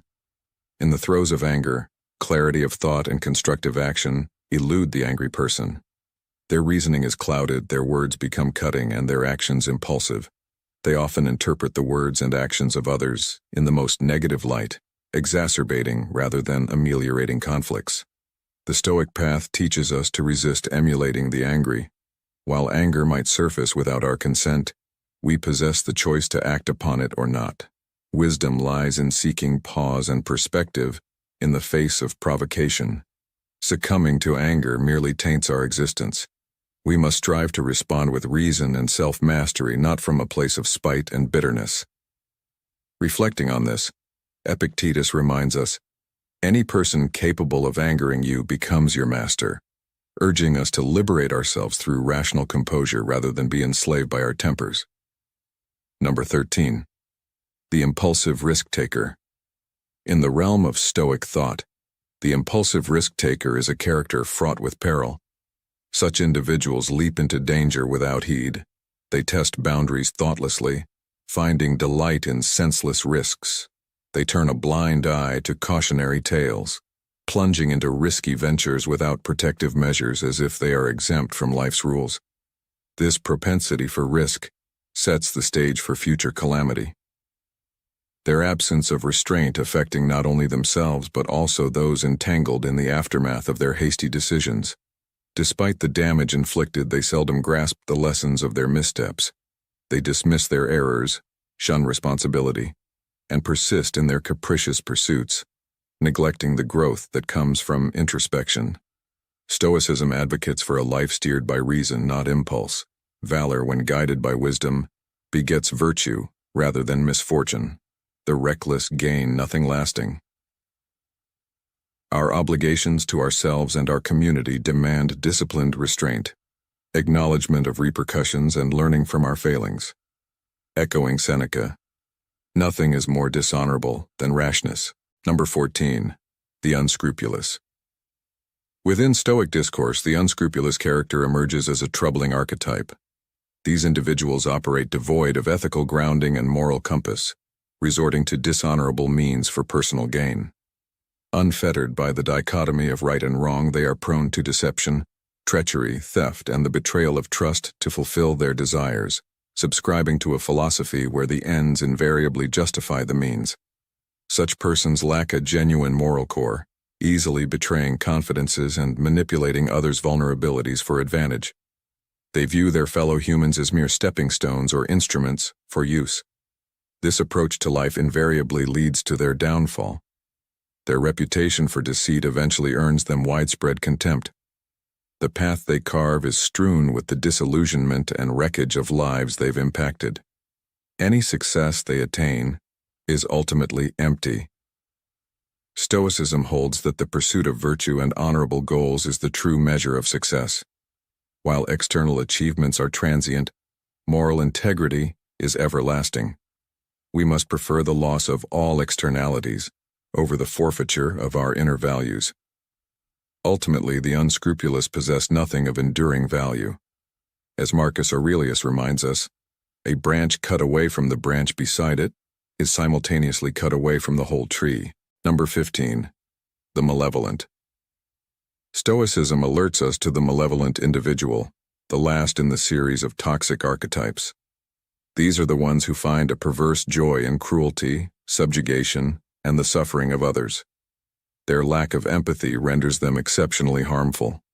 Viewing kindness as a flaw, the malevolent relish in the infliction of anguish, whether through overt intimidation or more insidious psychological means. Their aggression masks a profound sadism and deep-seated insecurities. Such destructive tendencies wreak havoc on personal relationships and the wider community. Their acts of brutality and exploitation sow seeds of fear and mistrust. They leave behind a legacy of trauma and hopelessness. Stoicism teaches us that our destinies are interconnected. To harm another is to harm oneself. We must actively resist the temptation of needless cruelty, which erodes the essence of humanity and the ties that bind us. True strength is found in elevating others with compassion and kindness. When the malevolent ascend to power, they pose a significant danger.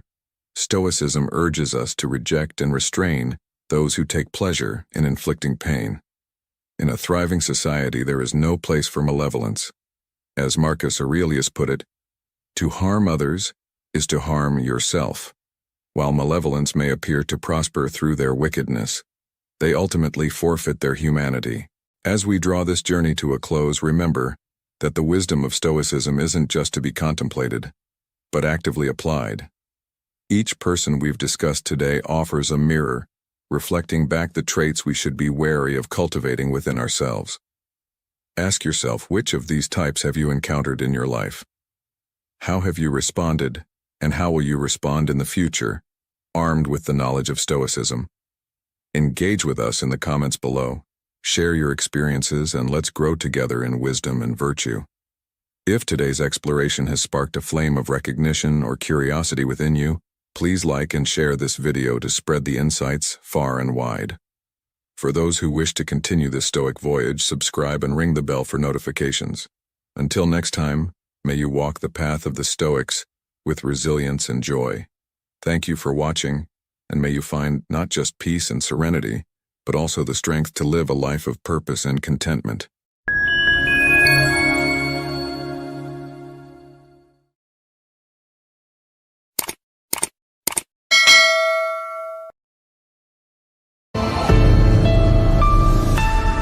Ten Stoic lessons to handle disrespect. Must watch. Stoicism. Have you ever felt disrespected and didn't know how to react? What if I told you that the wisdom of the ancients could guide you through it? Seneca once said, "A gem cannot be polished without friction, nor a man perfected without trials." Welcome back to Stoic in Your Life, where we unravel the timeless teachings of Stoicism to navigate the complexities of modern life. Today we're diving deep into a topic that touches us all: disrespect. How can Stoic philosophy not just help us cope but thrive in the face of disrespect? But before we delve into these 10 transformative Stoic principles, I have a question for you. What's the most challenging situation of disrespect you've ever faced? Are you ready to equip yourself with the Stoic armor against disrespect? Time is of the essence. and your peace of mind can't wait. Share your thoughts in the comments below. Your insights could be the catalyst for someone else's growth.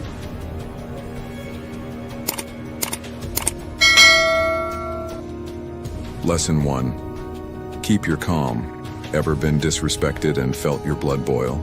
You're not alone. Disrespect can sting, but it's not the event itself that harms us. It's our perception of it. Stoicism teaches us that our peace is in our control, not in others' opinions or actions. Epictetus, a Stoic philosopher, wisely stated, "People are disturbed not by things, but by the view they take of them." Disrespect isn't inherently harmful. It's our interpretation that causes pain. When faced with disrespect, remember, it reflects the other person's state of mind, not your worth. So how do we maintain our calm? Shift your perspective. Realize that their words are a product of their thoughts and feelings, not a measure of your value. This mental shift empowers you to remain tranquil in the face of disrespect. In conclusion, as Marcus Aurelius once said, "You have power over your mind, not outside events. Realize this and you will find strength." Remember, your worth is unshakable. Don't let disrespect disturb your peace. Rise above it and maintain your calm. Lesson 2. Reflect on yourself. Have you ever been disrespected and felt a surge of anger only to regret your reaction later? Marcus Aurelius, the Stoic philosopher and Roman emperor, once said, "The happiness of your life depends upon the quality of your thoughts."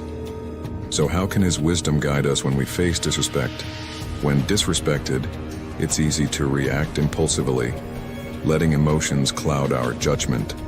Marcus Aurelius would advise you to pause and engage in self-reflection. Ask yourself, is there any truth in what the other person said? Did my actions or words provoke this situation? How can I respond in a manner aligned with my values and virtues? By reflecting on these questions, you shift from being reactive to proactive. You gain a clearer understanding of the situation and your role in it. This Stoic practice ensures that your responses are rooted in rational judgment, not impulsive reactions. So, the next time you face disrespect, remember Marcus Aurelius and the Stoic lesson of self-reflection. It's not just about handling the situation better, it's about becoming a better version of yourself. Pause, reflect, and then act in accordance with your values. This is the path to personal growth and wisdom. Take this moment to ponder. How can you apply this Stoic lesson in your daily life to transform challenges into opportunities for growth? Feel free to share your thoughts and let's build a community of modern Stoics. Lesson 3. The power of the pause. Your secret weapon against life's chaos. Between stimulus and response, there is a space. In that space is our power to choose our response. In our response lies our growth and our freedom. This compelling insight from Viktor Frankl serves as a potent reminder of the transformative power of a simple pause. Seneca, the great Stoic philosopher, once said, "Whenever you are angry, be assured that it is not only a present evil, but that you have increased a habit." Stoicism places a high value on self-control and rationality.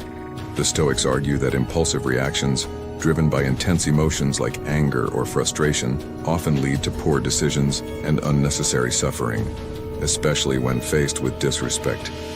The Stoic approach encourages you to avoid reacting impulsively. Instead, take a moment to pause and collect your thoughts. This pause allows you to regain control over your emotions and gives you the opportunity to respond in a more measured and thoughtful manner. By resisting the impulse to react immediately, you can better align your response with Stoic principles of wisdom and self-control. This approach often leads to more constructive and less emotionally charged interactions. When faced with disrespect, pausing is a key Stoic strategy to maintain composure and make rational decisions. This pause is not just a momentary halt, it's a sanctuary of reflection. As Marcus Aurelius noted, you have power over your mind, not outside events. Realize this, and you will find strength. By pausing, you create a space to exercise this power, ultimately leading to more positive outcomes and personal growth. So, the next time you find yourself on the verge of an emotional reaction, Remember the Stoic wisdom encapsulated in the art of the pause. It's more than just a break in action, it's an opportunity for transformation. How often do you pause before reacting to life's challenges? Could this simple yet profound Stoic practice be the missing link in your journey toward a more serene and rational life? Take a moment to reflect on this lesson. Lesson 4. Have empathy. Ever felt like you're on the receiving end of disrespect and wondered, why me? Let's flip the script. Disrespect can be a bitter pill to swallow. It's easy to react with anger, defensiveness, or even retaliation. But what if I told you there's a Stoic approach that not only maintains your dignity, but also fosters personal growth? That's right, empathy. Epictetus, a luminary in Stoic philosophy, advises us to seek not the good in external things, seek it in yourselves. This wisdom is particularly relevant when dealing with disrespect. Instead of focusing on the external act of disrespect, Stoicism encourages us to practice empathy. Try stepping into the shoes of the person who disrespected you. What are they going through? Could their actions stem from their own insecurities or fears? By understanding their perspective, you can respond not with anger, but with compassion and wisdom. This not only diffuses the situation, but also reflects the Stoic principles of self-improvement and wisdom. Empathy is not just a reaction, it's a pathway to growth. By practicing empathy, you're not just handling disrespect gracefully, you're also evolving as a person.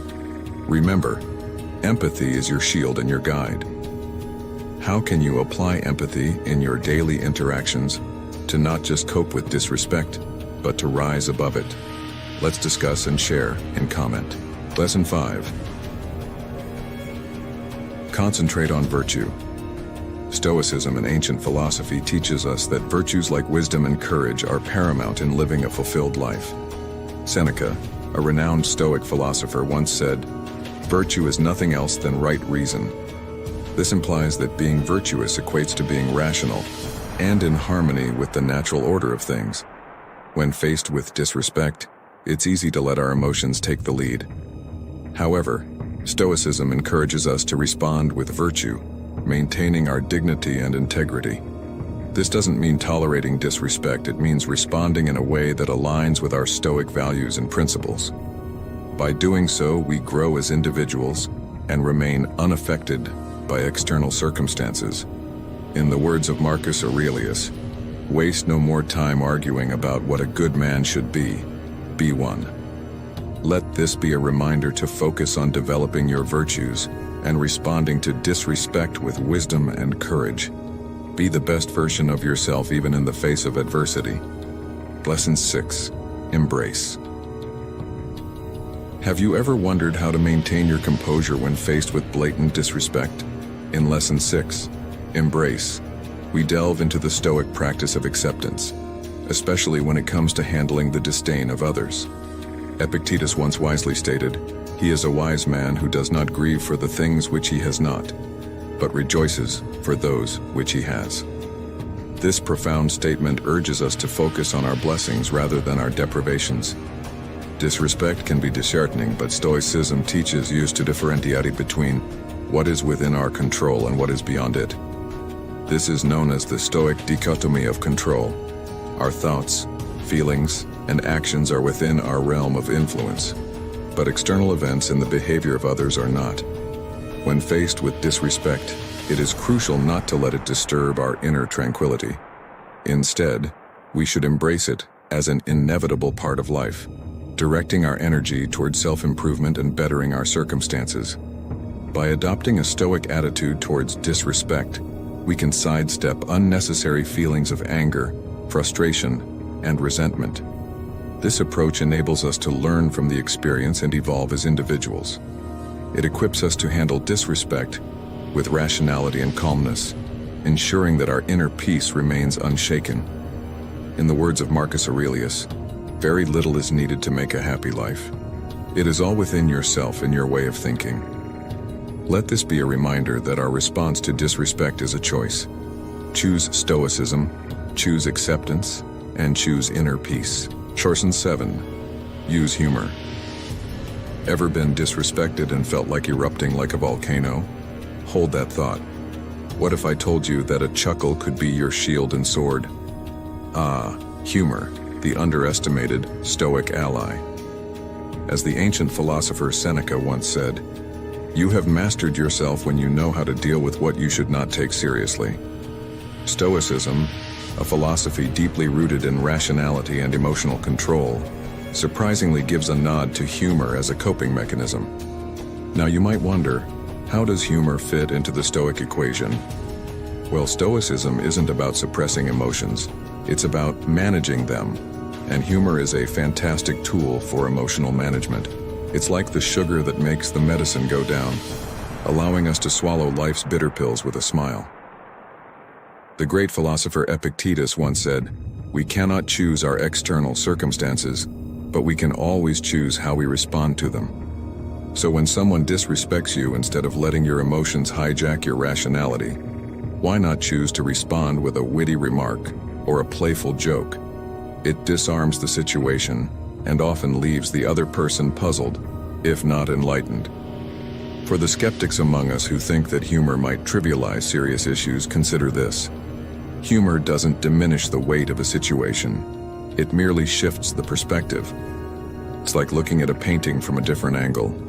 You see facets you didn't notice before, and suddenly the whole picture changes. Start small. You don't have to be a comedian. A simple smile or a lighthearted comment can change the energy of a conversation. Use humor when the situation allows for it. Not every circumstance is appropriate for a joke, but a well-timed quip can diffuse tension.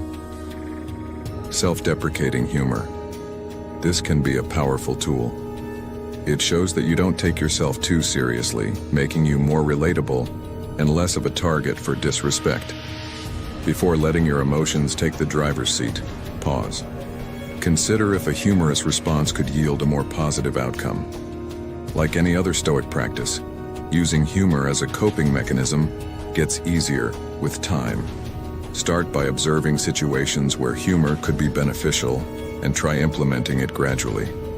In the words of Marcus Aurelius, "Very little is needed to make a happy life. It is all within yourself, in your way of thinking." And sometimes, that way of thinking includes a good laugh.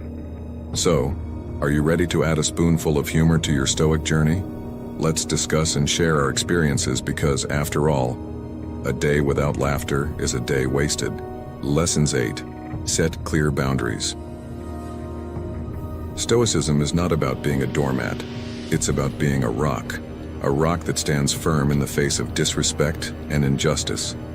As the Stoic philosopher Epictetus once said, "We cannot choose our external circumstances, but we can always choose how we respond to them." This rock knows its worth and demands respect from others. It's not swayed by the winds of external opinions, but is anchored in its own principles. A rock controls what it can and lets go of what it can't. When someone disrespects you, you don't have to take it lying down. But you also don't have to lash out in anger. As Marcus Aurelius reminds us, the best revenge is to be unlike him who performed the injustice. You can be calm and assertive. You can tell them what they did wrong and how you expect them to treat you.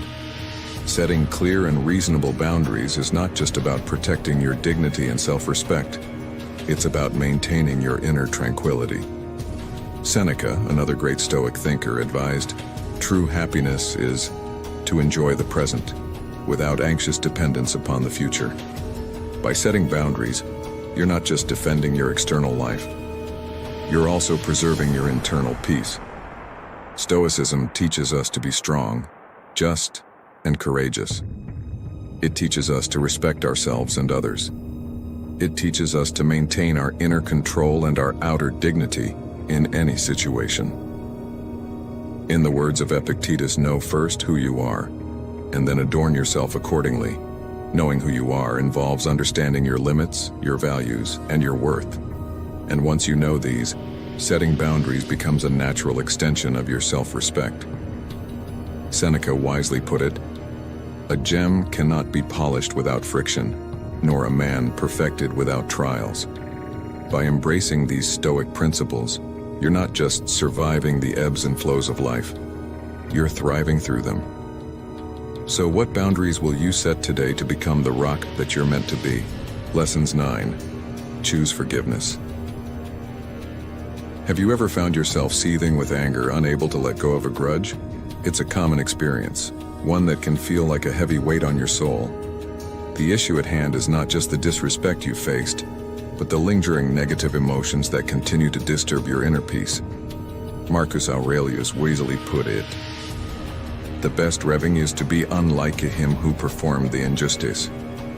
Stoicism, an ancient philosophy that has stood the test of time, offers a transformative solution. Choose forgiveness. Forgiveness doesn't mean you condone the disrespectful behavior or forget it ever happened. It's about releasing the toxic emotions that are, in reality, harming you more than the person who disrespected you. So how do you go about forgiving in a Stoic manner? The Stoics advise us to forgive with wisdom, compassion, and justice.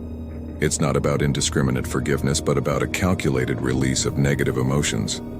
This is where the Stoic principle of focusing on what you can control comes into play. You can't control someone else's actions, but you can control your reaction to them.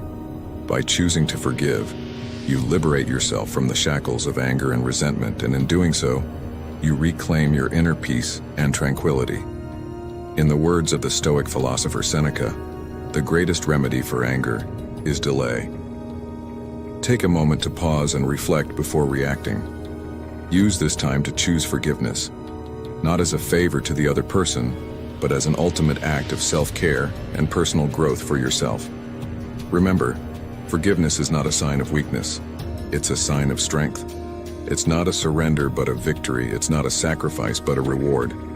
So, the next time you find yourself grappling with disrespect, choose the Stoic path of forgiveness. It's a gift you give to yourself, a key to unlocking a life of inner peace and happiness. Lesson 10. Change your perspective. Perspective isn't just a skill, it's an art. It's the ability to see things from a broader and more objective point of view, and it's crucial in moments when you feel disrespected. Instead of overreacting or taking things personally, perspective empowers you to see the bigger picture. It reminds you that in the grand scheme of life, a moment of disrespect is just a drop in the ocean. As the Stoic Emperor Marcus Aurelius wisely put it, "Our life is what our thoughts make it." When you adopt a broader perspective, you understand that most cases of disrespect are minor and temporary. They don't define your worth or dictate your happiness. It's a fleeting moment, not a life sentence. Remember, disrespect often says more about the other person than it does about you. It's a reflection of their own insecurities, ignorance, or weaknesses. You have the power to choose how you respond. You can let it slide off your back, learn from it, or forgive and move on. Don't give it the power to ruin your peace of mind. Perspective also shifts your focus to what truly matters in life, your goals, values, and virtues. It encourages you to invest your energy and time in pursuits that are meaningful and fulfilling, rather than getting bogged down by resentment or thoughts of revenge. So, the next time you find yourself on the receiving end of disrespect, take a deep breath and change your perspective. It's your secret weapon to maintaining your cool, acting wisely, and living a life that's true to your values. Remember, as the ancient philosopher Epictetus said, we cannot choose our external circumstances, but we can always choose how we respond to them. In wrapping up this insightful journey through the 10 Stoic lessons to handle disrespect, it's crucial to internalize these principles and weave them into the fabric of your daily life. Stoicism teaches us the art of equilibrium, helping us navigate through tumultuous times with grace and resilience. Remember, it's not about stifling your emotions, but rather mastering them. By doing so, you empower yourself to remain steadfast and composed, even in the face of disrespect and rudeness. If this video has enlightened you and provided valuable insights, please show your support by giving it a thumbs up. Your engagement helps in spreading this ancient wisdom to others in need. For those who are new to the channel, don't forget to subscribe and ring the notification bell to stay updated with more lessons on ancient wisdom and personal growth. Your thoughts and opinions matter to us, so feel free to share them in the comments section below. Let's foster a community of growth and learning together. Share this video with friends and family and help spread the Stoic wisdom.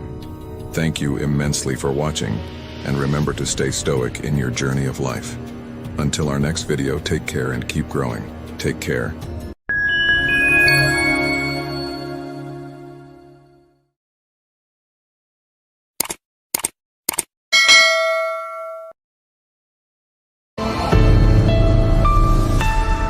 Marcus Aurelius once said, "You have power over your mind, not outside events. Realize this and you will find strength."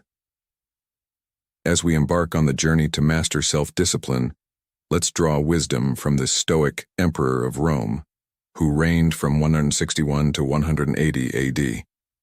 Known as one of the 5 good emperors, Aurelius was not just a ruler, but a philosopher at heart. His legacy, encapsulated in the Meditations, offers profound insights into self-discipline.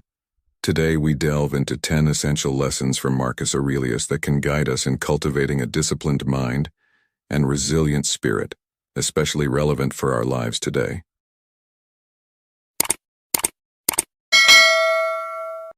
Number 1. Self-discipline starts with finding your purpose.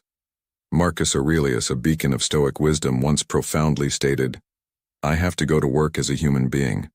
What do I have to complain of if I'm going to do what I was born for, the things I was brought into this world to do? Or is this what I was created for, to huddle under the blankets and stay warm?" This powerful quote encapsulates the essence of finding one's purpose. Marcus Aurelius believed that each of us is born with a unique purpose, a calling that we are duty-bound to fulfill. It's this very purpose that rouses us from our slumber each morning, igniting a fire within us to pursue our goals. Consider this. When faced with a mundane task like changing a flat tire, your purpose becomes crystal clear: to replace the tire swiftly and continue your journey. Despite fatigue or reluctance, you persevere because your purpose is your guiding star. This is the crux of self-discipline, having a compelling reason to undertake a task and seeing it through to completion. It's about understanding your goals and how your actions align with them. If you aspire to be a writer, the path is straightforward. Write daily. If your dream is to be an artist, then create art every day. The key is to start, to take that first step towards your passion. You don't need endless motivation, research, or advice. What you need is to practice your craft, driven by the purpose that fuels your internal desire and motivation. In the words of Stoic philosopher Seneca, "It is not because things are difficult that we do not dare, it is because we do not dare that they are difficult." This ties beautifully with our discussion. It reminds us that the journey towards self-discipline begins with the courage to start, to dare to take that first step towards our purpose. So, dear listener, as you navigate the complexities of life, remember that self-discipline is about finding your purpose and letting it guide you. Let it be the force that drives you towards your goals, the reason you rise each day, and the motivation that keeps you moving forward. Embrace your purpose and let it be the catalyst for your journey towards self-discipline and a fulfilling life. Number 2. Count on yourself. In the wise words of Marcus Aurelius, we are urged to transform our desires into unwavering resolve, to temper our cravings, and to maintain a steadfast focus within ourselves. This philosophy is the cornerstone of building self-discipline, a vital trait that empowers us to take action and pursue our goals, irrespective of the hurdles life may place in our path. Imagine self-discipline as the engine that propels you forward, enabling you to accomplish what you aspire to, regardless of the state of your body, mind, or emotions. Everything you yearn for in life, all that you wish to achieve and become, hinges on this ability to spur yourself into action, even when it's the last thing you feel like doing. Now let's delve into the practical aspect of this philosophy. It begins with establishing a concrete purpose, followed by devising a pragmatic plan of action. This plan isn't just a commitment to your ultimate goal, but also to the myriad of small yet significant steps that lead you to it. It's about embracing a relentless commitment to overcome any obstacle that dares to block your path. To effectively implement this, start by crafting a plan that includes a deadline for your goal. Break this goal into smaller, manageable milestones. These milestones are like stepping stones, guiding you towards your destination in digestible segments and time frames. This approach not only keeps you on track but also instills a sense of control over your tasks and projects. Beware, though, of the pitfalls of feeling overwhelmed. This sensation can quickly spiral into procrastination, and from there into stagnation, the very antithesis of self-discipline. Remember, as Seneca, another great Stoic philosopher, said, "It is not because things are difficult that we do not dare. It is because we do not dare that they are difficult." Let this be a reminder to you, as you journey through the challenges of life, that the power of self-discipline lies within your grasp, guiding you to dare, to act, and to achieve. Number 3. Show up every day. Marcus Aurelius, a beacon of Stoic wisdom, once profoundly stated, "You must build up your life action by action, and be content if each one achieves its goal as far as possible, and no one can keep you from this." This resonates deeply, especially in our modern hustle where distractions are rampant. Despite having a clear purpose and a well-thought-out plan, a staggering 95% of us falter in reaching our goals. The culprit? A lack of consistency. Consistency is the cornerstone of self-discipline. It's about showing up every day, dedicating yourself to your craft, and immersing in the process.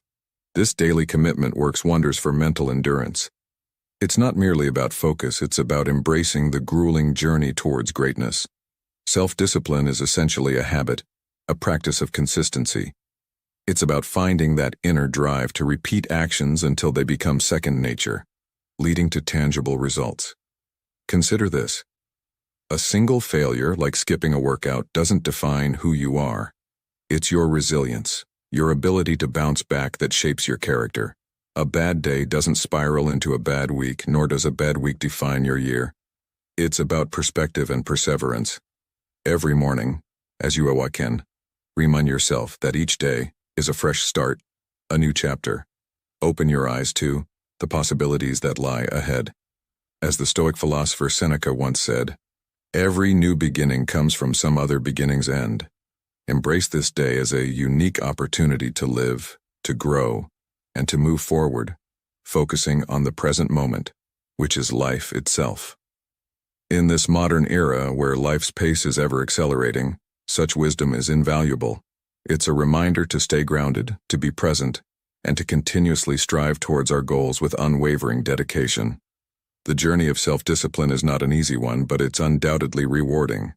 By integrating these Stoic principles into our daily lives, we can navigate our path with greater clarity, resilience, and serenity. Before we move on to part 4, I want to take a moment to thank everyone who's joined us in today's video. Your presence is greatly appreciated.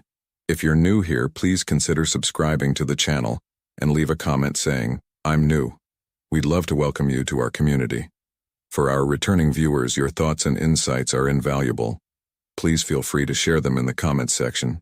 Remember, there's a lot more enriching and meaningful content coming up, so stay tuned and continue this journey with us.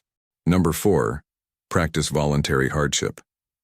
In this segment, we delve into the concept of practicing voluntary hardship, a powerful tool in building self-discipline as guided by the wisdom of Marcus Aurelius. He once said, "We should discipline ourselves in small things, and from there progress to things of greater value. If you have a headache, practice not cursing. Don't curse every time you have an earache."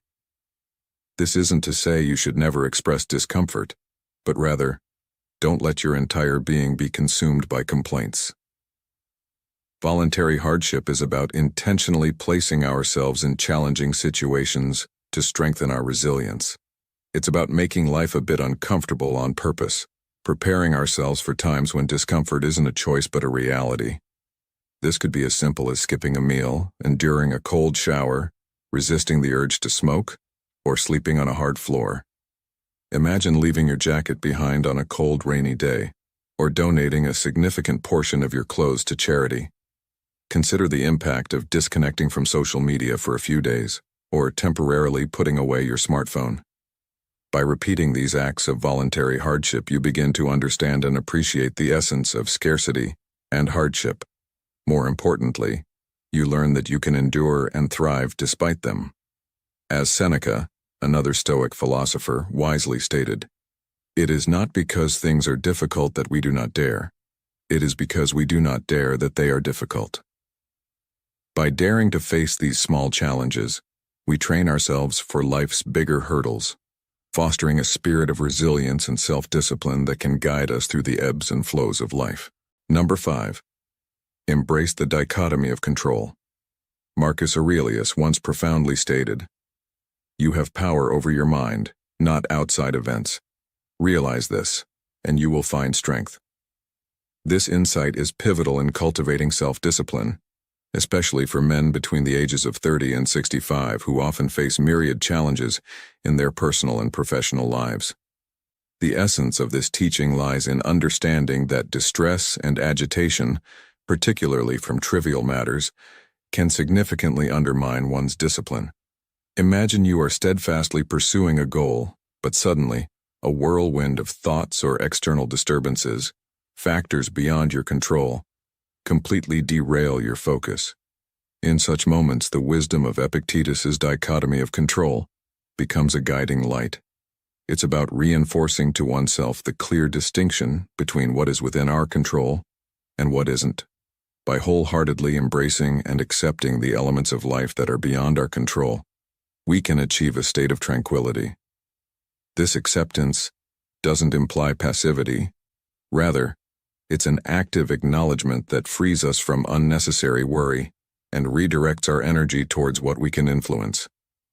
Consider this Stoic mantra when you find yourself distressed or distracted. Do you have a problem in your life? If no, then there's no need for worry. If yes, ask yourself, can you do something about it? If yes, then act without worry. If no, then release the worry. This simple, yet profound logic can be a powerful tool in building self-discipline. Stoic philosophers Seneca, who said, "We suffer more often in imagination than in reality." This quote seamlessly ties into the modern life context, where our minds often become battlegrounds of what-ifs and worst-case scenarios. By applying the dichotomy of control, we learn to differentiate between our imaginative worries and our actual capabilities, leading to a more focused and disciplined life. In conclusion, for men in the prime years of 30 to 55, understanding and practicing the dichotomy of control is not just about philosophical contemplation. It's a practical approach to life. It's about recognizing that while we cannot control every aspect of our lives, we have the ultimate control over our responses, attitudes, and where we choose to invest our mental energy. This realization is a cornerstone in building unwavering self-discipline, akin to the Stoic virtues Marcus Aurelius and other Stoic philosophers so eloquently espoused. Number 6. Never play the victim. In our journey through life, it's crucial to remember the wise words of Marcus Aurelius. Do your job without whining. How often do we catch ourselves saying things like, "I was just born this way," or "My parents set a terrible example"? These are excuses, barriers we put up to avoid change and improvement. But here's the thing. To truly embrace the Stoic way, you need to take responsibility. It's easy to fall into the trap of the "why me" mentality, but this mindset is a roadblock to mental toughness. Remember, your life's direction hinges on what you can control and the actions you take. Imagine you're in a situation that's not your fault, yet it impacts your life significantly. The Stoic approach isn't to wallow in self-pity or point fingers. Instead, it's about stepping up, taking charge, and steering the situation towards a positive outcome. This is what sets apart those with mental fortitude. They don't shy away from responsibility. They embrace it even when the fault isn't theirs. Let me share a story from the life of another Stoic philosopher, Seneca. He once found himself in a dire situation, falsely accused and exiled. Yet Seneca didn't play the victim. He used this time in exile to write, reflect, and grow. His writings from this period are some of his most profound. This is the essence of Stoicism, turning adversity into opportunity. So be the person who steps forward, not the one who steps back. When you victimize yourself, you give up control and shirk responsibility. And without taking ownership, progress is just a distant dream. Remember, every challenge is an opportunity to grow, to demonstrate resilience, and to embody the Stoic principles. Your life is in your hands. Shape it with courage, responsibility, and a Stoic heart. Number 7. Practice delayed gratification. Marcus Aurelius. He once profoundly stated, "So you are born to feel nice instead of doing things and experiencing them? Don't you see the plants, the birds, the ants and spiders and bees going about their individual tasks, putting the world in order as best they can? And you're not willing to do your job as a human being. Why aren't you running to do what your nature demands?" This quote encapsulates the Stoic practice of delayed gratification, a vital skill in building self-discipline. Picture this. You're at a company Christmas party, surrounded by an array of mouth-watering treats while you're on a diet. It's a classic battle between instant pleasure and long-term goals. If you succumb to the temptation indulging in those delicious yet fattening foods, you'll experience immediate satisfaction. However, this fleeting joy might derail your diet. On the other hand, if you choose to resist, opting for salads and carrot sticks, you're investing in a future reward, a healthier you, fitting perfectly into those cherished skinny jeans. This scenario illustrates the essence of self-discipline. It's about mastering the art of resisting immediate temptations to achieve our long-term aspirations. It's a testament to the Stoic belief, as echoed by another great philosopher, Seneca, who said, "It is not because things are difficult that we do not dare. It is because we do not dare that things are difficult." Delaying gratification, therefore, isn't just about denying oneself. It's about aligning with our true nature and purpose, striving for something greater than momentary pleasures. In essence, self-discipline, as taught by Stoicism, is about understanding the deeper value of our actions and choices. It's about recognizing that our greatest rewards often come from the hardest choices. By embracing this philosophy, you're not just practicing self-control, you're embarking on a journey towards a more fulfilling and purpose-driven life. Number 8. Ignore naysayers. Marcus Aurelius, a beacon of Stoic wisdom, once profoundly stated, "When another blames you or hates you, or people voice similar criticisms, go to their souls, penetrate inside, and see what sort of people they are. You will realize that there is no need to be wrapped with anxiety that they should hold any particular opinion about you." This insight is particularly relevant when you, as a man on a journey of self-discipline, encounter naysayers.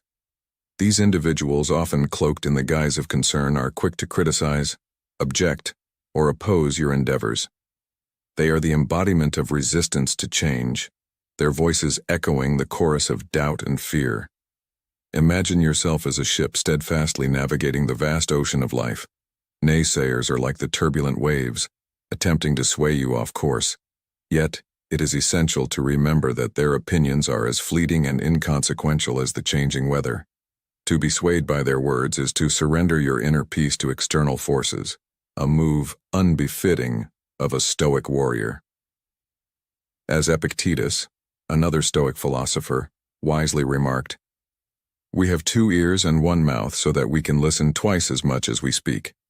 This serves as a reminder to discern the voices that matter, those that offer constructive criticism and guidance, and to let the rest fall away like leaves in autumn. In your pursuit of self-discipline, it is crucial to anchor yourself in the wisdom of those you respect and admire.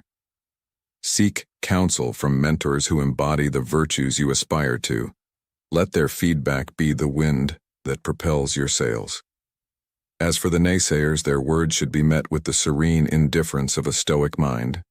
Their skepticism is not a reflection of your potential, but a mirror of their own limitations. Embrace your path with conviction and let your actions be the testament to your unwavering commitment to your purpose. In the modern world, where opinions are as abundant as the stars, Remember that the only voice that truly guides you is your own, honed by wisdom, courage, and the timeless teachings of Stoicism. Number 9. Find wise people to emulate. Marcus Aurelius, a beacon of Stoic wisdom, once advised, "It'll even do to socialize with men of good character in order to model your life on theirs." This is a call to action for us to find role models, individuals who exemplify self-discipline and have achieved goals akin to our own aspirations. Your role model could be someone close to you, a friend, family member, or colleague. They might have already accomplished what you're striving for. Now I want you to ponder deeply. Who around you is a living example of the goal you wish to achieve? Who has mastered a habit you're trying to adopt? Who has made a life change you admire? These are the people whose brains you want to pick. Learn from their journey. How did they cultivate their discipline? What specific actions led them to their success? Let their experiences be your guide. By understanding their path, you can forge your own, tailored to your personal aspirations. And to enrich this idea, let's draw from another Stoic philosopher, Seneca. He once shared a story about a sailor who, when lost at sea, used the constellations to find his way home. In our lives, our role models are like those constellations, guiding us through the tumultuous sea of challenges towards our desired destination. So, as you continue on your Stoic journey, remember this: seek out those who inspire you, learn from their experiences, and let their stories illuminate your path. This is not just about emulation. It's about finding a beacon that guides you to improve and enrich your life. Remember, in the words of Seneca, "We are like sailors who must set their course by the stars, not by the lights of passing ships." Let your chosen role models be your stars, guiding you towards a life of discipline, fulfillment, and Stoic wisdom. Number 10. Honestly review your day. In the contemplative words of Marcus Aurelius, these are the characteristics of the rational soul: self-awareness, self-examination, and self-determination. It reaps its own harvest. It succeeds in its own purpose. This profound insight lays the foundation for building self-discipline, especially in the realm of personal introspection. To cultivate a disciplined mind, one must engage in the rigorous practice of self-scrutiny.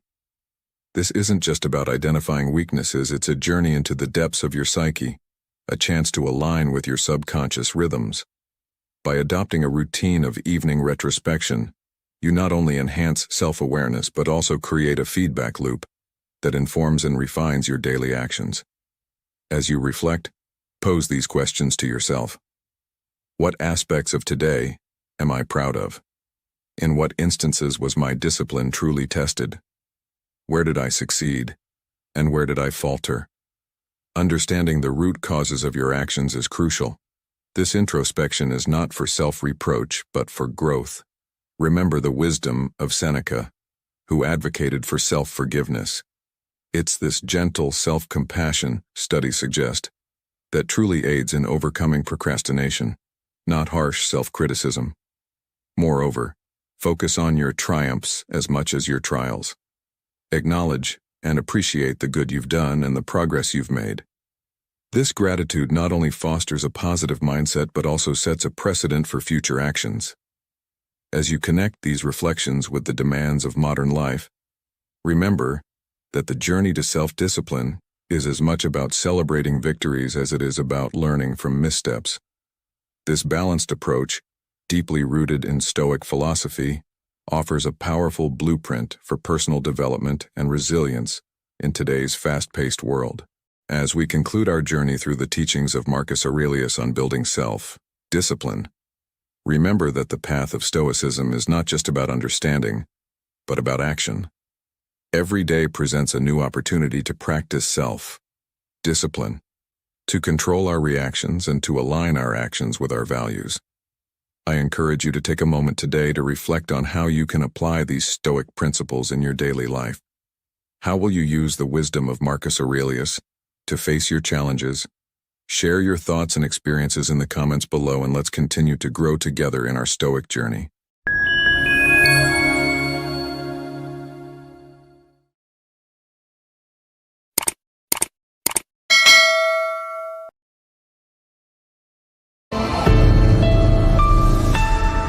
Seneca once said, "A gift consists not in what is done or given, but in the intention of the giver or doer." But what happens when the intentions behind someone's actions are not as pure as we might hope? Have you ever felt like you're nothing more than a rung on someone's ladder to success or a mere pawn in their game? It's a harsh reality, but not everyone who enters our lives has our best interests at heart. In today's video, we're diving deep into the murky waters of deceitful relationships.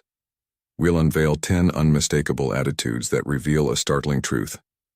Someone in your life is using you without a care for your well-being. It's time to shed light on these manipulative behaviors and learn how to shield ourselves from such toxic individuals. Stick around to uncover these critical insights.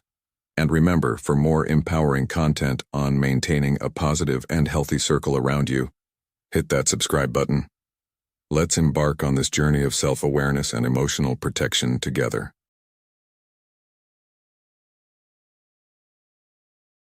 The first signal: identifying those who merely use you. Navigating the often turbulent waters of human nature is akin to a seasoned sailor charting through the unpredictable sea. This journey demands not only intuition, but also a wealth of experience. As we sail through life, we encounter a myriad of personalities. Some of these individuals are like guiding stars, enriching our lives with their presence, while others, unfortunately, resemble treacherous undercurrents, causing harm and distress. In this voyage, one of the most challenging tasks we face is identifying those who merely use us, a realization that is as painful as it is necessary. The signs of such exploitation are not always glaringly obvious, often shrouded in subtleties and nuances. However, the act of recognizing these attitudes is a vital step in reclaiming our self-worth and establishing boundaries that protect our well-being. As we delve deeper into the art of discerning true intentions and fostering genuine relationships, a fundamental truth emerges. You are inherently deserving of relationships that are not only reciprocal, but also steeped in respect. This principle echoes the Stoic philosophy, where Epictetus once said, "We have 2 ears and 1 mouth so that we can listen twice as much as we speak." In the context of relationships, this encourages us to be observant and discerning, listening to actions as much as words. If you find resonance and value in this exploration of human connections, I warmly invite you to join our community by subscribing. Your engagement is not just appreciated, it is the cornerstone of our collective journey in unraveling the complex tapestry of human interactions. Together, we will continue to dissect and understand the intricate patterns of behavior and emotions that define our relationships. Your support is pivotal in this ongoing quest for knowledge and personal growth. Remember, the key to fostering healthier and more fulfilling relationships lies in the ability to recognize and act upon these insights, always grounded in self-respect and mutual regard. In the modern world, where interactions are often fleeting and superficial, these lessons become even more crucial, guiding us towards more meaningful and authentic connections. The second signal: guilt and manipulation dissected, reimagined. In the intricate dance of human relationships, a second signal stands out, casting a shadow of concern: the wielding of guilt as a manipulative tool. This tactic, though varied in its execution, consistently aims to bend someone's will to the desires of the manipulator. Picture yourself repeatedly cornered into agreeing to requests, feeling an unspoken yet overwhelming pressure to comply. Alternatively, envision a scenario where your emotions are deftly manipulated, puppeteered to serve another's objectives. Statements like, "If you truly valued our friendship, you would do this," or "I would have done the same for you," are strategically deployed, cutting through your emotional defenses to exploit your compassion and empathy. These methods of manipulation are subtle, often cloaked in normalcy or perceived obligation, leading you to question your own feelings and judgment. This is a perilous path, one that can slowly chip away at your emotional integrity and self-worth. In contrast, it's crucial to recognize that the bedrock of healthy relationships is trust, mutual respect, and the liberty to express and address personal needs without coercion or fear. If you find yourself repeatedly ensnared in these manipulative webs, it's time for a critical evaluation. This is a juncture to reflect on the viability of the relationship and the potential to establish more robust boundaries. Confronting and acknowledging manipulation is a courageous act, pivotal in safeguarding your emotional health and autonomy. It's a declaration of self-respect, affirming your right to resist manipulation and guilt, and to choose what's genuinely best for you. In the words of the Stoic philosopher Epictetus, we have 2 ears and 1 mouth so that we can listen twice as much as we speak. This wisdom resonates deeply here, reminding us to listen to our inner voice and the unspoken truths of our interactions. In our modern lives, where relationships can be complex and challenging, this insight guides us to discern and protect our emotional well-being. It's a call to action, urging us to be vigilant and proactive in nurturing relationships that are respectful, reciprocal, and genuinely caring. The third signal, the lack of detailed personal interest. In the intricate tapestry of human connections, there's a third signal that stands out sharply: the absence of genuine personal interest. Picture this. True friends and heartfelt companions, they dive deep into the essence of who we are. They celebrate our stories, empathize with our joys, and stand by us in our struggles. But then, there's a stark contrast with someone whose interest seems purely functional, almost opportunistic. This person hardly ever inquires about your day, your feelings, or your dreams. Their role in conversations is self-centered, focusing only on their experiences and needs, or sticking to shallow topics that lack emotional depth. This situation paints a clear picture of disconnection. You start to feel like your voice and your story matter only when they align with their interests. In this dynamic, you're reduced to an audience for their tales, or a tool for their convenience. The absence of curiosity and empathy from their side is a glaring sign. You're valued for what you can provide, not for who you are. It's a painful realization, but vital for self-reflection and maintaining your dignity. Ask yourself, is this a balanced and sincere relationship, or are you just a side character in their personal drama? A lack of personal interest in a relationship is a major warning sign, urging you to reassess your connections and seek environments where you're appreciated for your whole self. If you're still listening, you're among the few truly committed to growth. Comment Stoicism wisdom with today's date as a pledge to yourself. Let's forge ahead. The fourth signal, selective availability. This pattern emerges when someone is always there for you when they need something, but becomes a ghost when you're the one in need.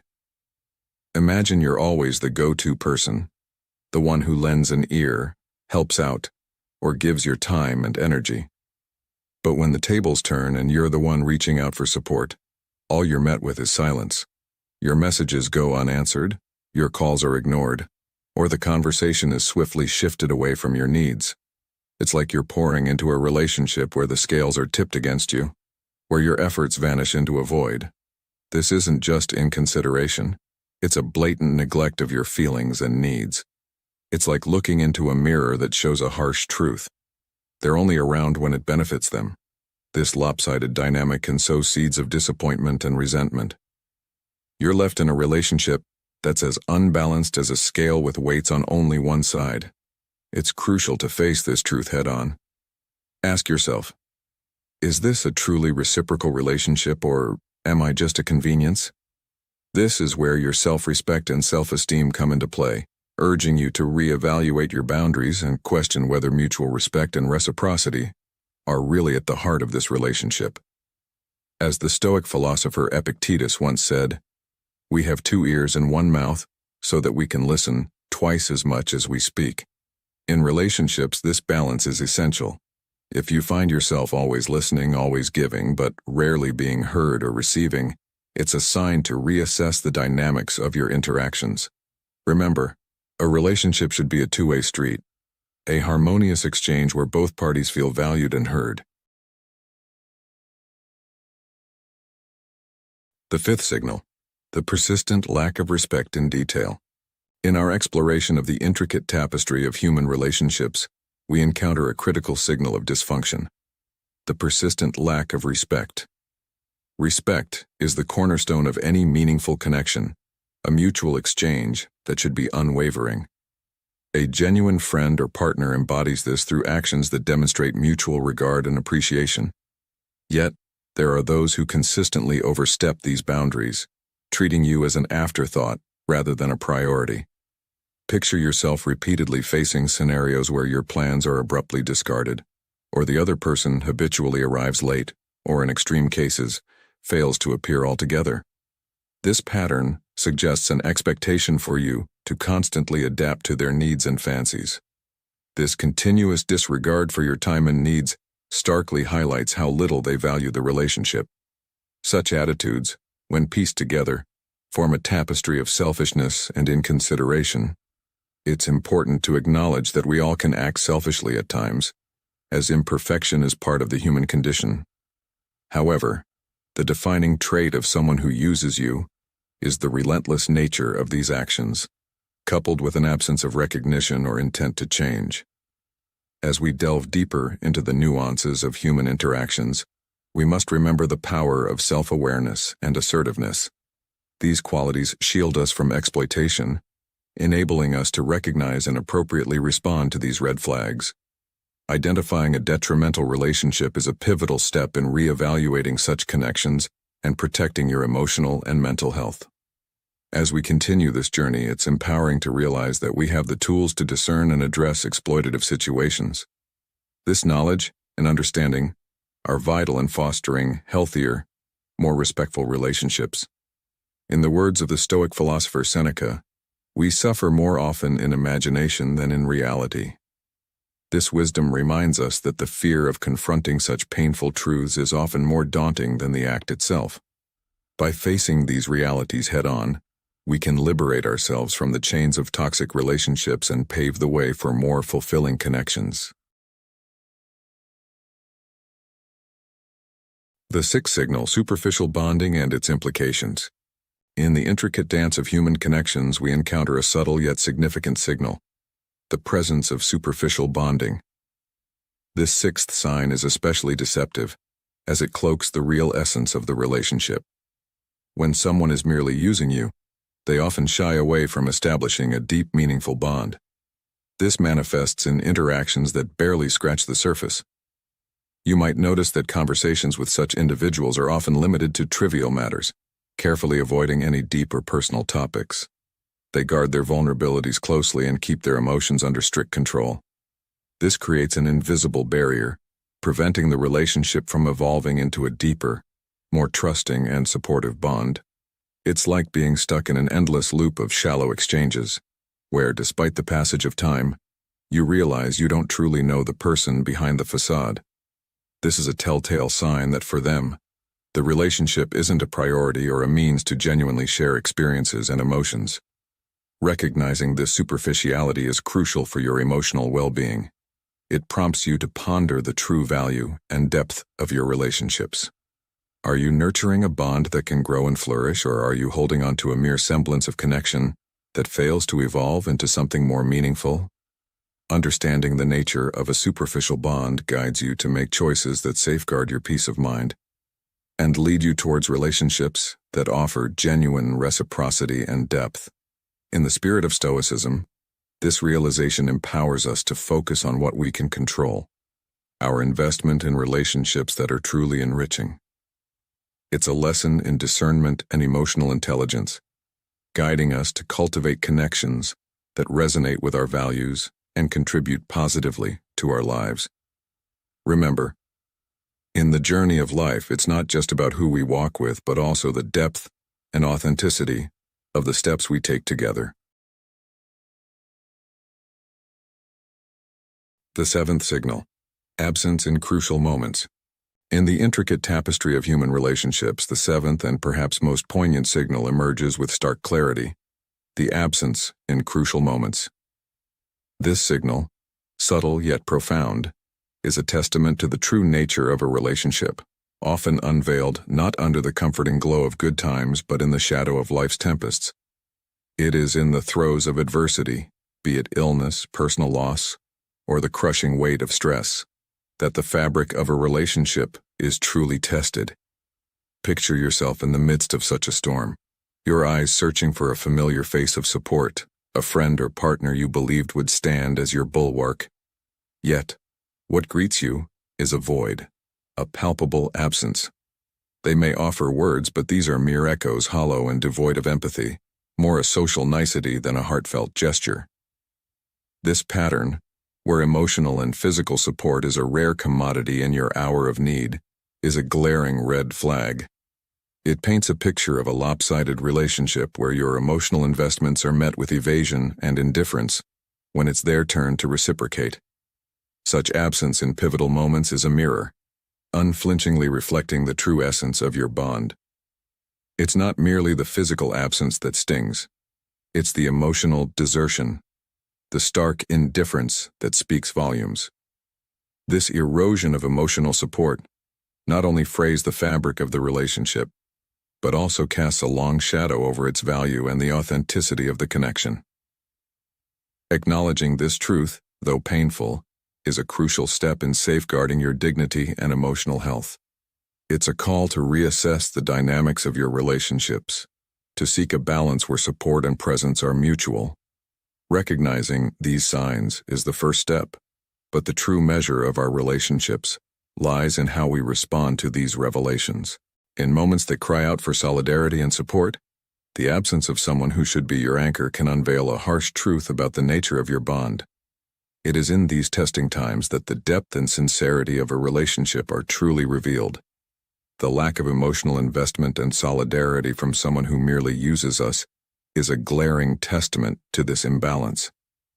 As the Stoic philosopher Seneca once said, "A gem cannot be polished without friction, nor a man perfected without trials." This wisdom resonates deeply in the context of relationships. The trials we face not only polish our understanding of others, but also refine our perception of who truly values us. In modern life, where connections can be as fleeting as they are deep, this lesson is invaluable. It guides us to foster relationships that are not just present in joy, but more importantly, in times of need. Relationships that are a true reflection of mutual respect, empathy, and genuine care. The eighth signal: constant criticism and undermining. In the realm of relationships, a glaring red flag is the incessant barrage of criticism and undermining. This tactic is especially detrimental, eroding the bedrock of your self-esteem and confidence. Imagine a scenario where someone, under the guise of helping, persistently highlights your flaws, errors, and inadequacies, often with a demeaning or sarcastic twist. Their critiques are devoid of constructive intent or support, aiming instead to belittle and dominate. This behavior might subtly creep in through snide remarks about your looks, intellect, or abilities, or it could take a more blatant form, like public humiliation or trivializing your accomplishments. The root of this conduct is to foster a sense of insecurity and dependency in you, making you an easier target for exploitation. It's essential to discern this pattern, as it transcends the occasional spat or constructive feedback that's commonplace in relationships.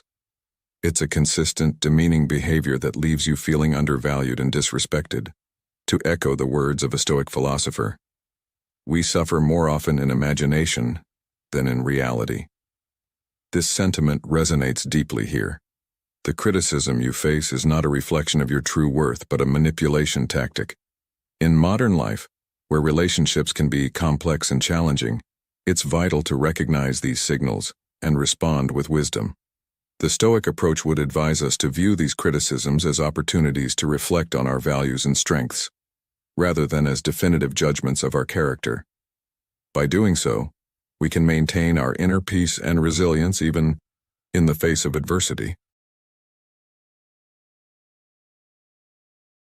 The ninth signal: indifference to your well-being. Picture this. You're navigating the turbulent waters of life, facing challenges that test your physical, emotional, and mental fortitude. In such times, the empathy and concern of those around us become our anchors. However, there are individuals who, instead of offering a helping hand, remain distant, unresponsive, or minimally involved.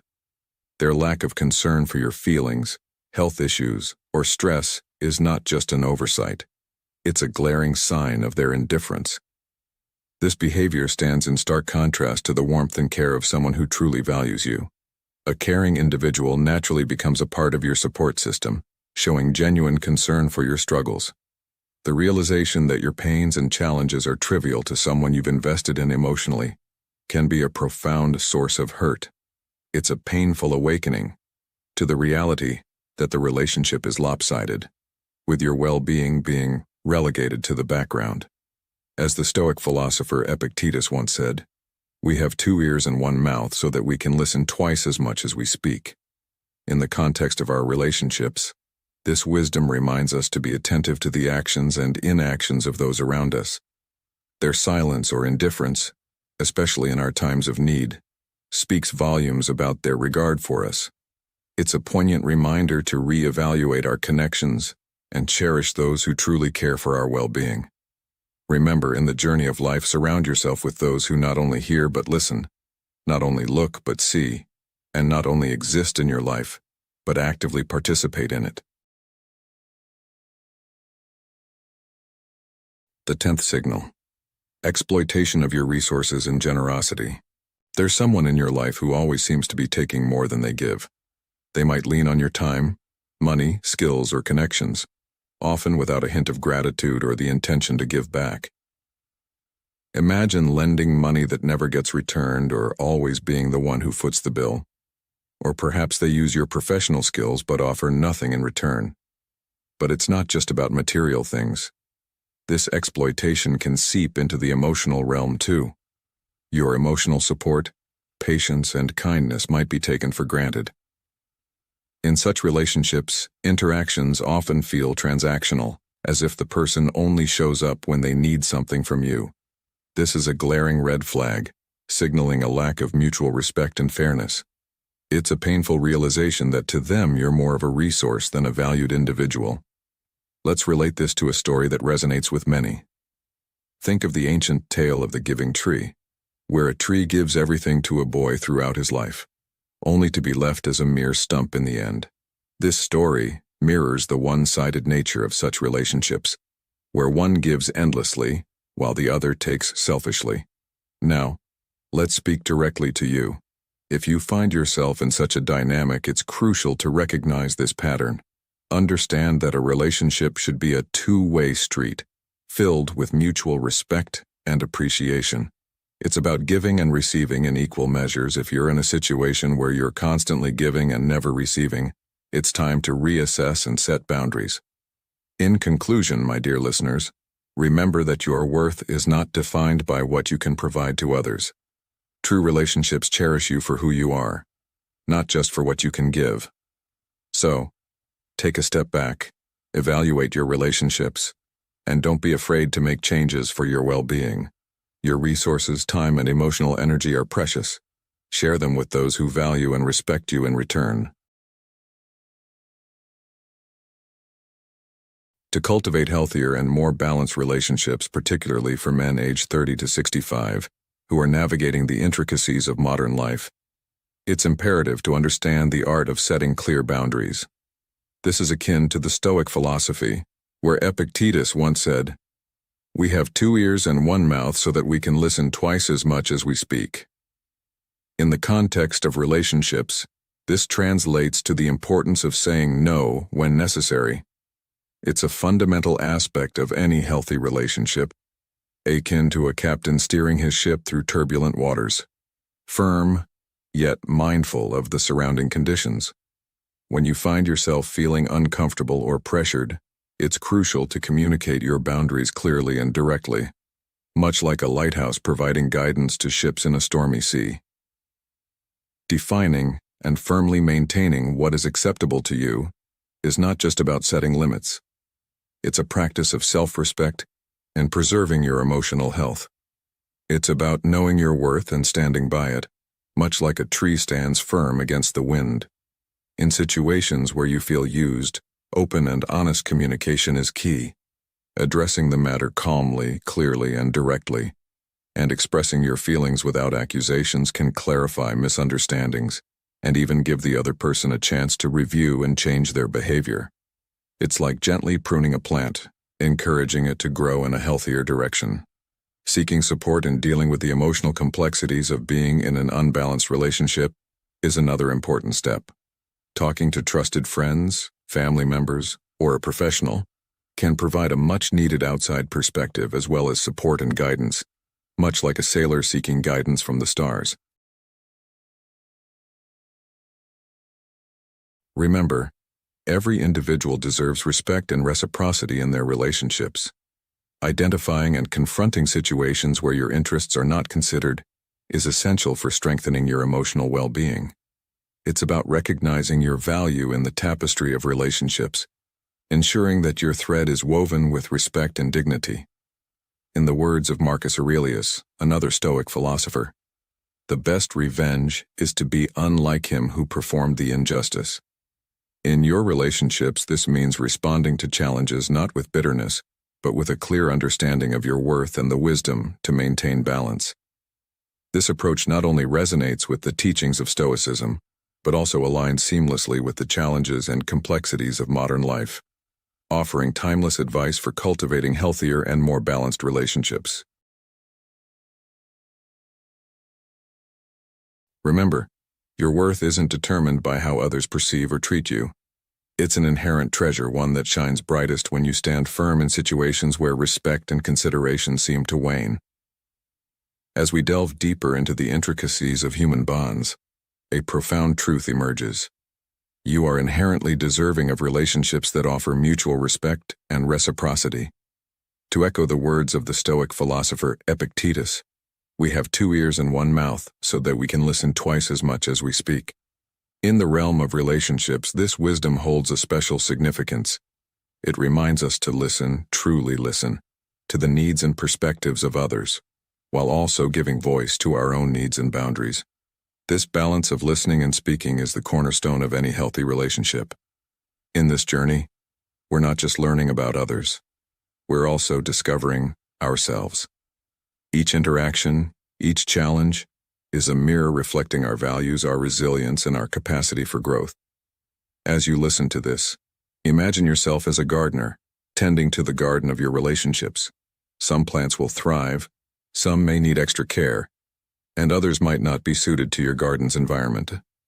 The wisdom lies in knowing which to nurture, which to prune, and which to let go.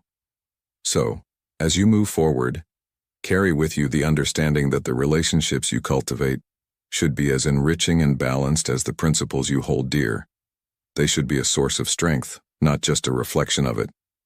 Remember, in the words of another great Stoic, Marcus Aurelius, "The best revenge is to be unlike him who performed the injustice." In your relationships, let this wisdom guide you to respond not with bitterness, but with the strength of character and the grace of understanding. As we conclude today's exploration on the 10 attitudes of a person who only uses you and doesn't care about you, I encourage you to reflect on these insights and apply them in your daily interactions. Stoicism teaches us the importance of self-awareness and resilience in the face of adversity. By understanding and identifying these attitudes in others, we empower ourselves to make wiser choices and cultivate relationships that are truly meaningful and reciprocal. I urge you to share your thoughts and experiences in the comments below. How have you applied these Stoic principles in your life? What changes have you noticed? Your stories and insights not only enrich our community, but also serve as a beacon of wisdom for others on a similar path. Remember, your journey with Stoic in your life is not just about learning, it's about transforming these teachings into actionable steps that enhance your personal growth and happiness. Subscribe to stay connected, and let's continue this journey together, fostering a life of wisdom, virtue, and emotional resilience.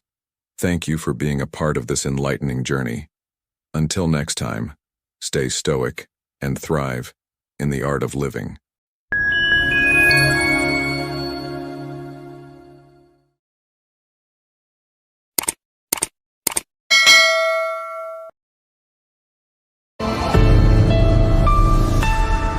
Stoic rules to conquer the day.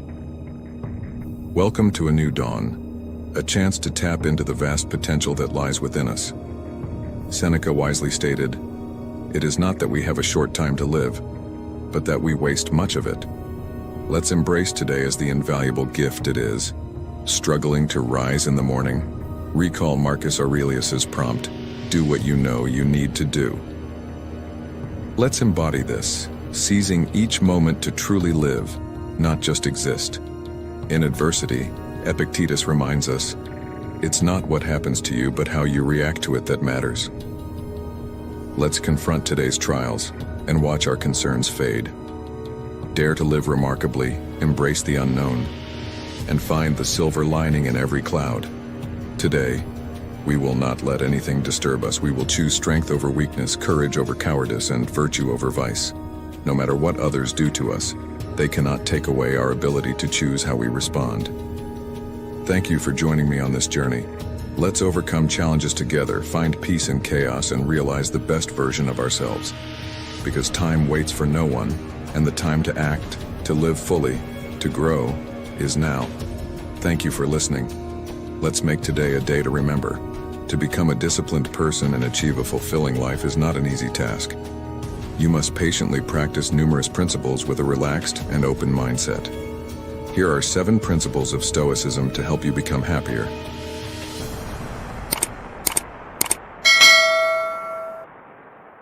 Stop worrying about what you cannot control. There is only one way to happiness, and that is to cease worrying about things which are beyond the power of our will. Epictetus, Discourses. Stoicism is built on the basic idea that we cannot control the world around us, but we can control how we respond to it. Stoicism reminds us that in life, there are things we completely cannot control, things we can partially control, and things we can fully control. The only way to find peace in our lives is to accept this. Let go of what we cannot control and then focus on what we can control. So what can't we control? We cannot control the world around us, external events, other people, nature, genetic factors, or the past.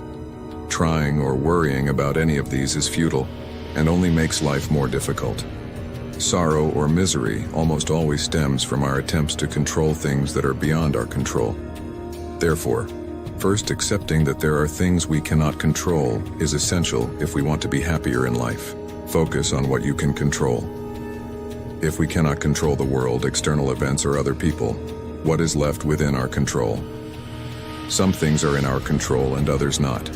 Things in our control are opinion, pursuit, desire, aversion, and, in a word, whatever are our own actions. Things not in our control are body, property, reputation, command, and, in one word, whatever are not our own actions. Epictetus, Enchiridion. In Stoicism, the only 2 things we have absolute control over are our thoughts and actions. We cannot control the world around us, but we can control how we respond to it through our judgments and reactions. Of course, things will happen in life that we cannot control, but our perception of events and how we choose to respond to them can make life better. Where then shall I seek the good and the evil? Not in uncontrollable externals, but within myself, in my own choices. Epictetus, Discourses. The key to practicing Stoicism is distinguishing between these 2 factors and then focusing on what we can control: our judgments, voluntary actions, and choices. We may not have complete control over what happens to us, but we can control how we perceive it and how we choose to respond and react. That is where our power lies. Additionally, we must continually remind ourselves of this. When we do, we will be less fearful and anxious, and more able to invest our energy and efforts into becoming the person we want to be. Want less? One of the most prominent lessons in Stoicism is learning to want less. Most people believe that happiness comes from acquiring more, be it success, money, fame, skills, time, or possessions. The problem is that constantly wanting more only makes our lives more difficult. We become slaves to our own desires.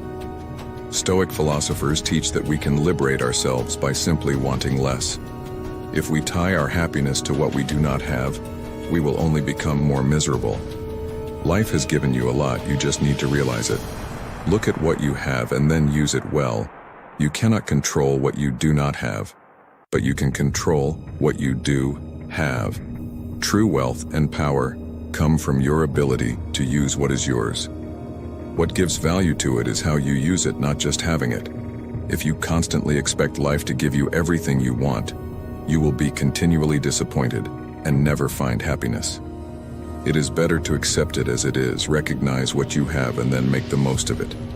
You may want certain things, such as necessities for a comfortable life, and you may also have dreams, aspirations, and goals. You should strive to improve yourself, your circumstances, and build a better life for yourself and your loved ones. These are part of self-improvement and life enhancement. Stoicism does not require us to completely eliminate desires. Instead, it encourages us to want things that are appropriate, appreciate what we have, and use them to our advantage. Simplify your life. The essence of Stoicism revolves around simplicity. It is about simplifying your life in every aspect and living with only the most essential things. Stoic philosophers believe that the key to a good life lies in controlling one's character. Our ability to create happiness stems from this. First and foremost, we must realize that all we truly need for happiness is ourselves.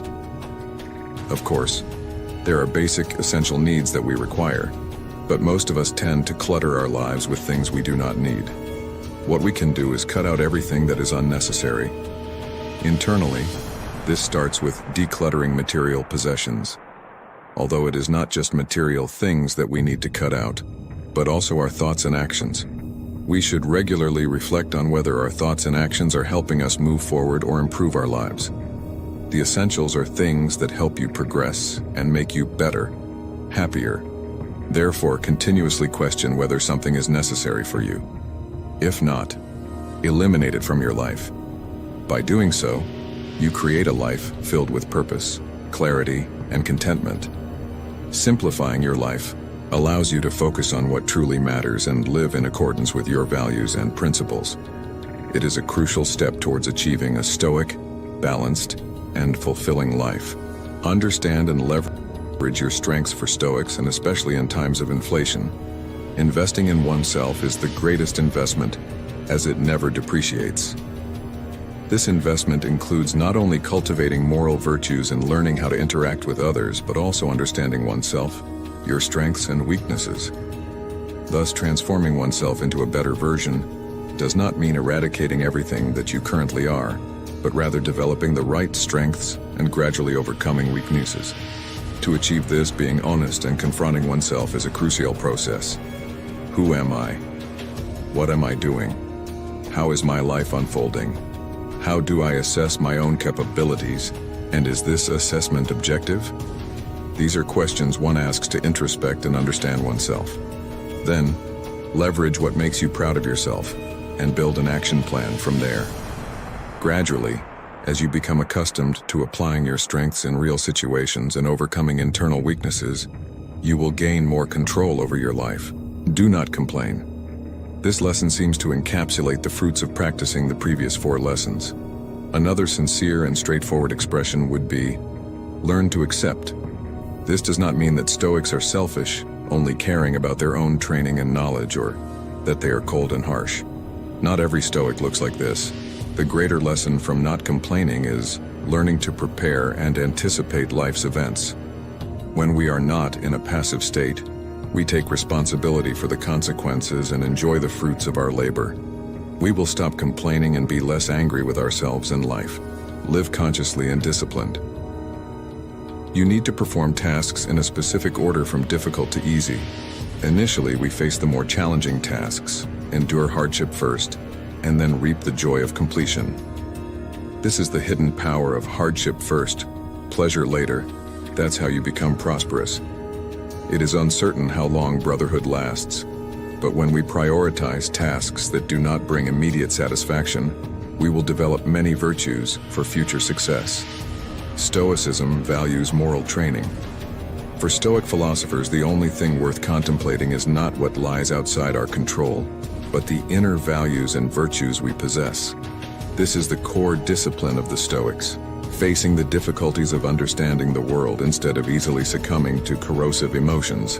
Ladies and gentlemen, we've reached the end of our journey through the 7 principles of Stoicism to enhance your happiness every day. I hope that these principles have resonated with you and provided valuable insights to enrich your life. I want to express my heartfelt gratitude for your time and attention. Your willingness to explore these ancient yet timeless Stoic teachings speaks volumes about your commitment to personal growth and finding contentment in life. Now, I encourage you to reflect on these principles and ask yourself how you can incorporate them into your daily life. Remember, the path to a happier life is within your grasp, and it starts with the choices you make every day. If you found this video helpful, please consider liking and subscribing to our channel. Your support means the world to us and helps us continue to bring valuable content your way. Don't hesitate to share your thoughts and experiences in the comments section below. We would love to hear how Stoicism has impacted your life or any questions you might have about implementing these principles. And finally, if you believe in the power of these teachings, please share this video with friends, family, or anyone you think could benefit from it. Together we can spread the wisdom of Stoicism and help create a world filled with more understanding, resilience, and happiness. Thank you once again for joining us, and remember, the journey to a more fulfilling life is a continuous one, and every step you take brings you closer to tranquility and joy. Stay strong, stay wise, and most importantly, stay stoic.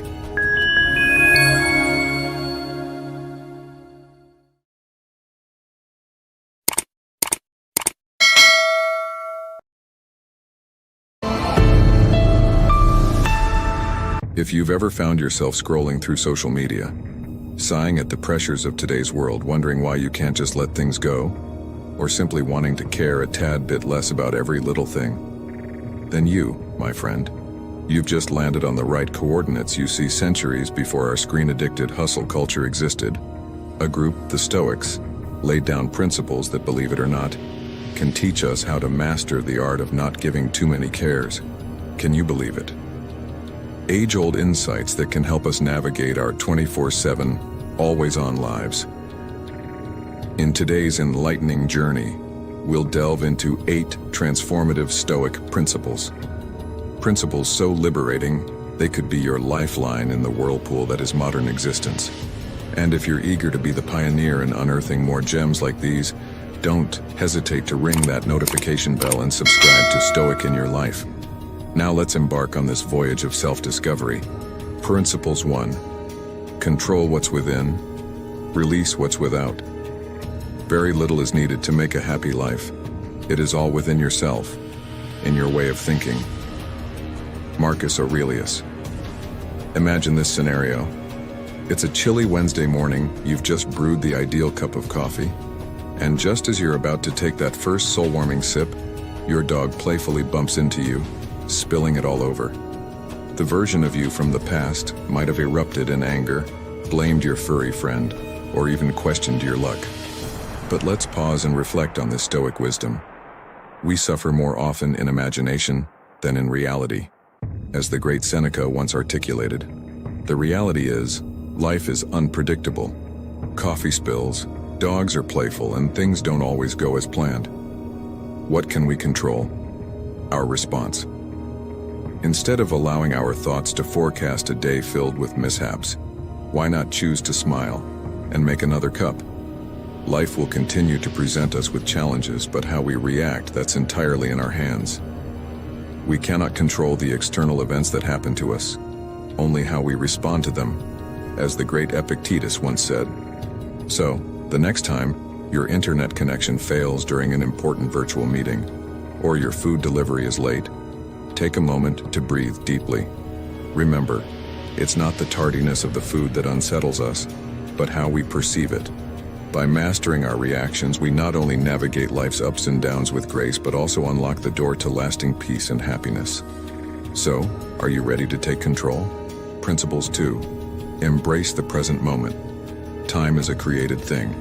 To say I don't have time is to say I don't want to. These wise words from Lao Tzu set the stage for a life-altering revelation that even Marcus Aurelius, the great Stoic philosopher, would nod in agreement with.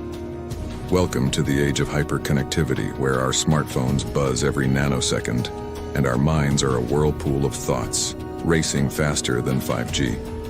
But amidst this cacophony, what's the one thing that often slips through the cracks? The present moment. Remember those tranquil walks in the park where your mind was a jigsaw puzzle of tomorrow's to-do list?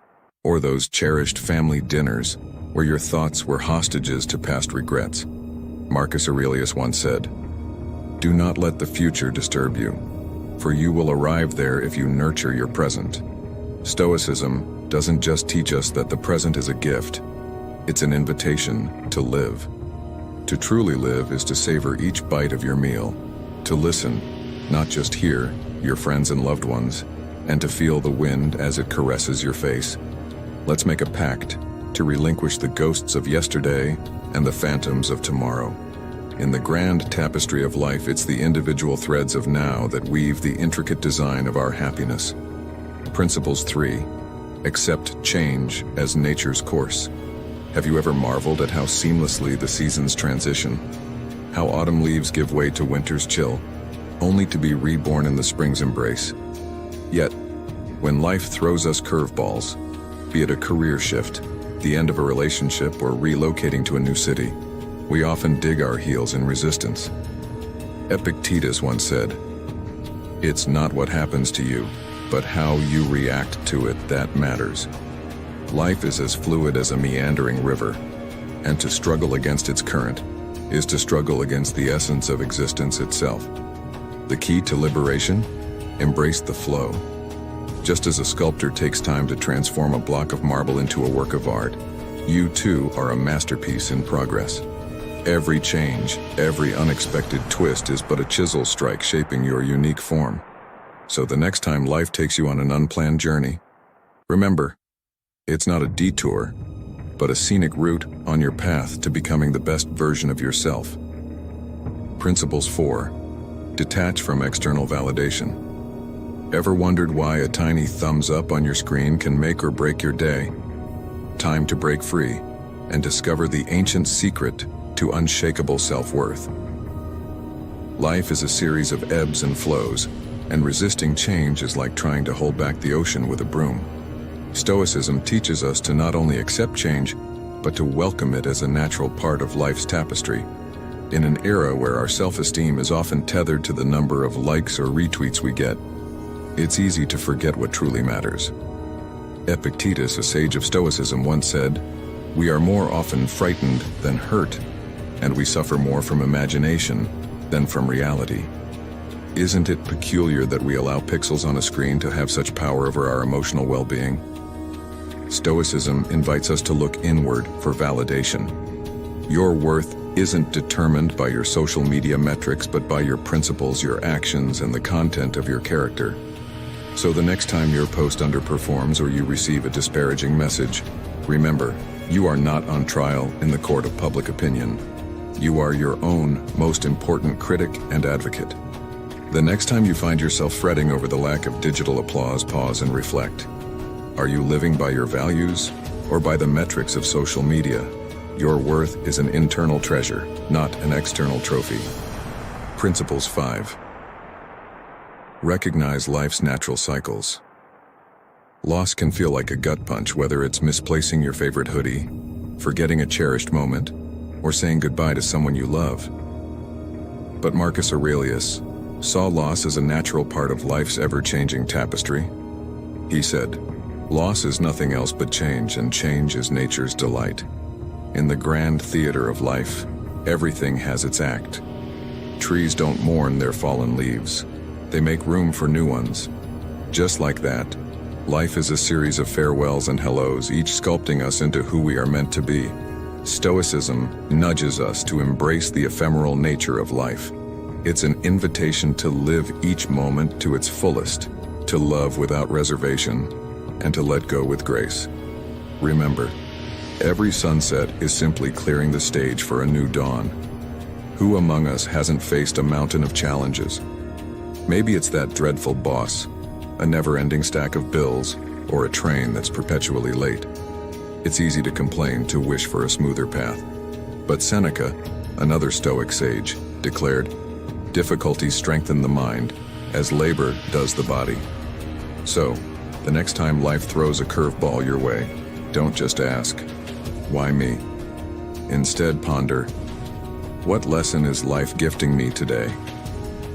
Each obstacle is a hidden opportunity for growth, a puzzle waiting to be solved.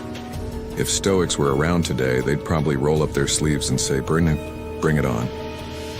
Now it's your turn. What challenges or losses have you faced that turned out to be blessings in disguise?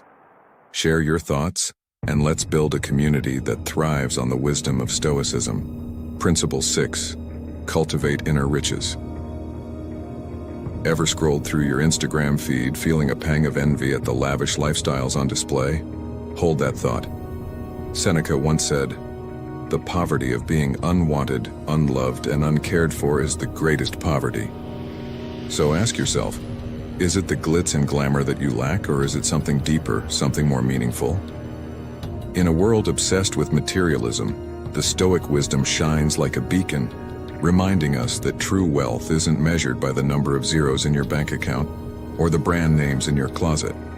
It's the wealth of the soul, the richness of authentic experiences, and the invaluable treasure of cherished memories that define your life's worth. The Stoics teach us a valuable lesson. Luxuries are not the enemy. Our attachment to them is. Enjoy the finer things in life, but don't let them define you. Because when the final chapter of your life is written, it's the narrative of your experiences, not the inventory of your possessions. That will be your true legacy. Principle 7. Understand and accept fate. Ever felt like life just isn't going your way no matter how hard you try? Well, Epictetus has a mind-bending perspective for you. Don't wish for things to happen as you want them to. Wish for them to happen as they actually do. Imagine that. Life is a complex tapestry woven from our endeavors and the universe's grand scheme. Sometimes, despite our best-laid plans, things take a detour. But here's the Stoic twist. Instead of lamenting over the what-ifs, why not cherish the what-is? The most riveting tales, after all, are born from life's unexpected detours. But wait, there's more to Stoicism than just personal enlightenment. Picture this. A world where each of us is a thread in a vast, interconnected tapestry, just as Seneca envisioned when he said, "We are all bound together in a partnership." The Stoic path isn't a solitary one. It's a communal journey towards upliftment. When you lend a hand to someone else, you're not just enriching their life, you're adding a layer of profound meaning to your own existence. Whether it's assisting a neighbor, volunteering at a local shelter, or simply being a listening ear for a friend, each act of kindness sends ripples through the universe. So remember, the Stoic journey isn't just about your own ascent. It's about lifting others as you climb. Principles 8. Reflect, review, and realign. Ever feel like life's moving too fast to catch your breath? Marcus Aurelius once dropped this truth bomb. The quality of your thoughts shapes your world. So why not hit the pause button for a life update? In a world that's always on fast forward, it's easy to lose sight of what truly matters. Marcus Aurelius, an icon of Stoic wisdom, once said, "The happiness of your life depends upon the quality of your thoughts." This isn't just a poetic line, it's a call to action. Think of regular reflection as a software update for your soul, necessary, transformative, and enlightening. Taking a moment to look inward isn't just a luxury, it's a necessity. It's like a GPS recalibration for your life journey. By doing so, you uncover your recurring habits, realign your life's compass, and rejuvenate your outlook. So, let's break it down. Reflect on your deeds, learn from your blunders, and toast to your mini victories. Because when you truly understand yourself, you're not just surviving, you're thriving. You're not just existing, you're living. And in that self-awareness, you find the golden road to genuine happiness and inner peace. As we conclude today's exploration of the 8 Stoic principles to master the art of not caring and letting go, let's not forget that these teachings are not just philosophical musings, but practical tools for life. They offer us a roadmap to navigate the complexities of our modern world with grace, resilience, and a sense of purpose. So, I encourage you, my fellow Stoic journeyers, to apply these principles in your daily life. Take a moment to pause, reflect, and ask yourself how you can incorporate these Stoic gems into your routine for a more fulfilling and joyful existence. Now, if this video has sparked even a glimmer of inspiration in you, I invite you to like, subscribe, and hit that notification bell. Why? Not for the numbers, but to build a community where we can all grow and learn together. And don't forget to share your thoughts in the comments below, or share this video with someone who might benefit from it. Your engagement fuels this channel and enriches our collective journey in the realm of Stoicism.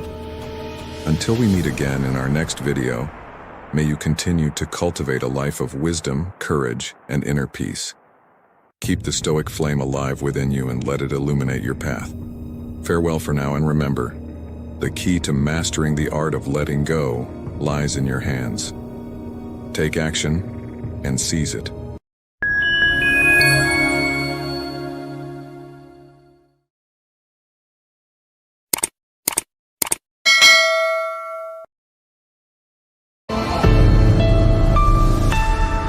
Marcus Aurelius said, "You have power over your mind, not outside events. Realize this and you will find strength." Disrespect, an affliction we've all encountered, can unsettle the most tranquil mind. Yet Stoicism offers a bastion of calm in the face of such trials. In video today, we shall navigate through 15 Stoic teachings, arming you with the wisdom to transcend the sting of disrespect with grace and fortitude. Before we embark on this journey, I extend my gratitude for your presence here. Hope this video will bring you great experiences. Number 1. Understanding the root of disrespect. Reflect upon the wisdom of Seneca, who reminds us, the wise person understands that to feel insulted by insult is folly. When faced with disrespect, consider its source. Often, the negativity of others is a mirror of their own inner turmoil, not a true reflection of your worth. In the dance of daily interactions, especially in service roles, recognize that stress and strain are the true culprits behind harsh words, not a deficiency in you. Meet such moments with compassion rather than personal affront. Remember, the judgments of others are more a commentary on their inner world than on your essence. Stand confident in your inherent value, letting slights slide off you like water from stone. The wise do not absorb insults. They understand them as noise, separate from the symphony of their inner peace. Number 2, staying centered amidst disrespect. In the face of provocation, the Stoic sage remains undisturbed, untouched by the surface storm. As Epictetus wisely counseled, keep your cool and maintain your purpose. When insulted or slighted, resist the urge to react in kind. Instead, take a moment to breathe, to ground yourself in the present. Count to 10, a simple act to tether your composure. This pause is your shield guarding against the quick-fire reactions that escalate conflict. Remember, reacting in anger is a fleeting victory that often leads to a lasting defeat. Stand firm in your principles, respond with dignity, or choose the power of silence. Your restraint can transform discord into harmony, guiding the situation towards a higher ground with patience and fortitude. Number 3, embrace equanimity. In the face of provocation or unfair treatment, take a moment to center yourself before responding. Consider this an examination of your Stoic virtues and resilience. Seek out the inner wisdom and fortitude to transcend the instinct for retribution. Respond with composed assertiveness, not hostility. Establish firm boundaries and safeguard your dignity without resorting to harsh words or pettiness. Propose fair adjustments in behavior, yet refrain from issuing ultimatums. Should the lack of respect continue, discern the right moment to distance yourself from the situation or the relationship, doing so with composure, not with a tempest of emotions or indirect jabs. Upholding grace and respect in the face of challenges not only reshapes the conflict, but also molds your character. Every challenging encounter is a chance to exhibit Stoic virtues of comprehension, forbearance, and bravery. Echoing the words of Seneca, "A gem cannot be polished without friction, nor a person perfected without trials." Disregard loses its sway over you when met with moral strength. Inspire by setting a noble precedent, Number 4. Mastering what's in your power. As the venerable Epictetus once taught us, it's not what happens to you, but how you react that matters. In the face of disrespect, it's easy to spiral into frustration, trying to change others or dwelling on the injustice. However, remember, their behavior is not yours to command, but your reaction is your sovereign territory. Pose yourself these questions. How can I navigate this situation with grace and virtue? What does this teach me about my values and character? How shall I proceed with dignity? Invest your energies in what you can influence, your actions, your mindset, your principles. Respond with poise. Advocate for yourself calmly when appropriate, and manage the internal narrative with care. While it's natural to want to improve the situation, do so with the understanding that you can't control others' actions, only your response to them. True tranquility comes from concentrating on your own sphere of control. Disrespect, though unpleasant, is an opportunity to exercise your stoic muscles, choosing either to respond with insight and principle or to react out of upset and ignorance. The realm of control starts from within. Number 5. Embracing the art of indifference to criticism. Choose not to be harmed, and you won't feel harmed. Don't feel harmed, and you haven't been. This quote by Marcus Aurelius serves as a powerful introduction to the Stoic lesson of accepting that pleasing everyone is an impossible task.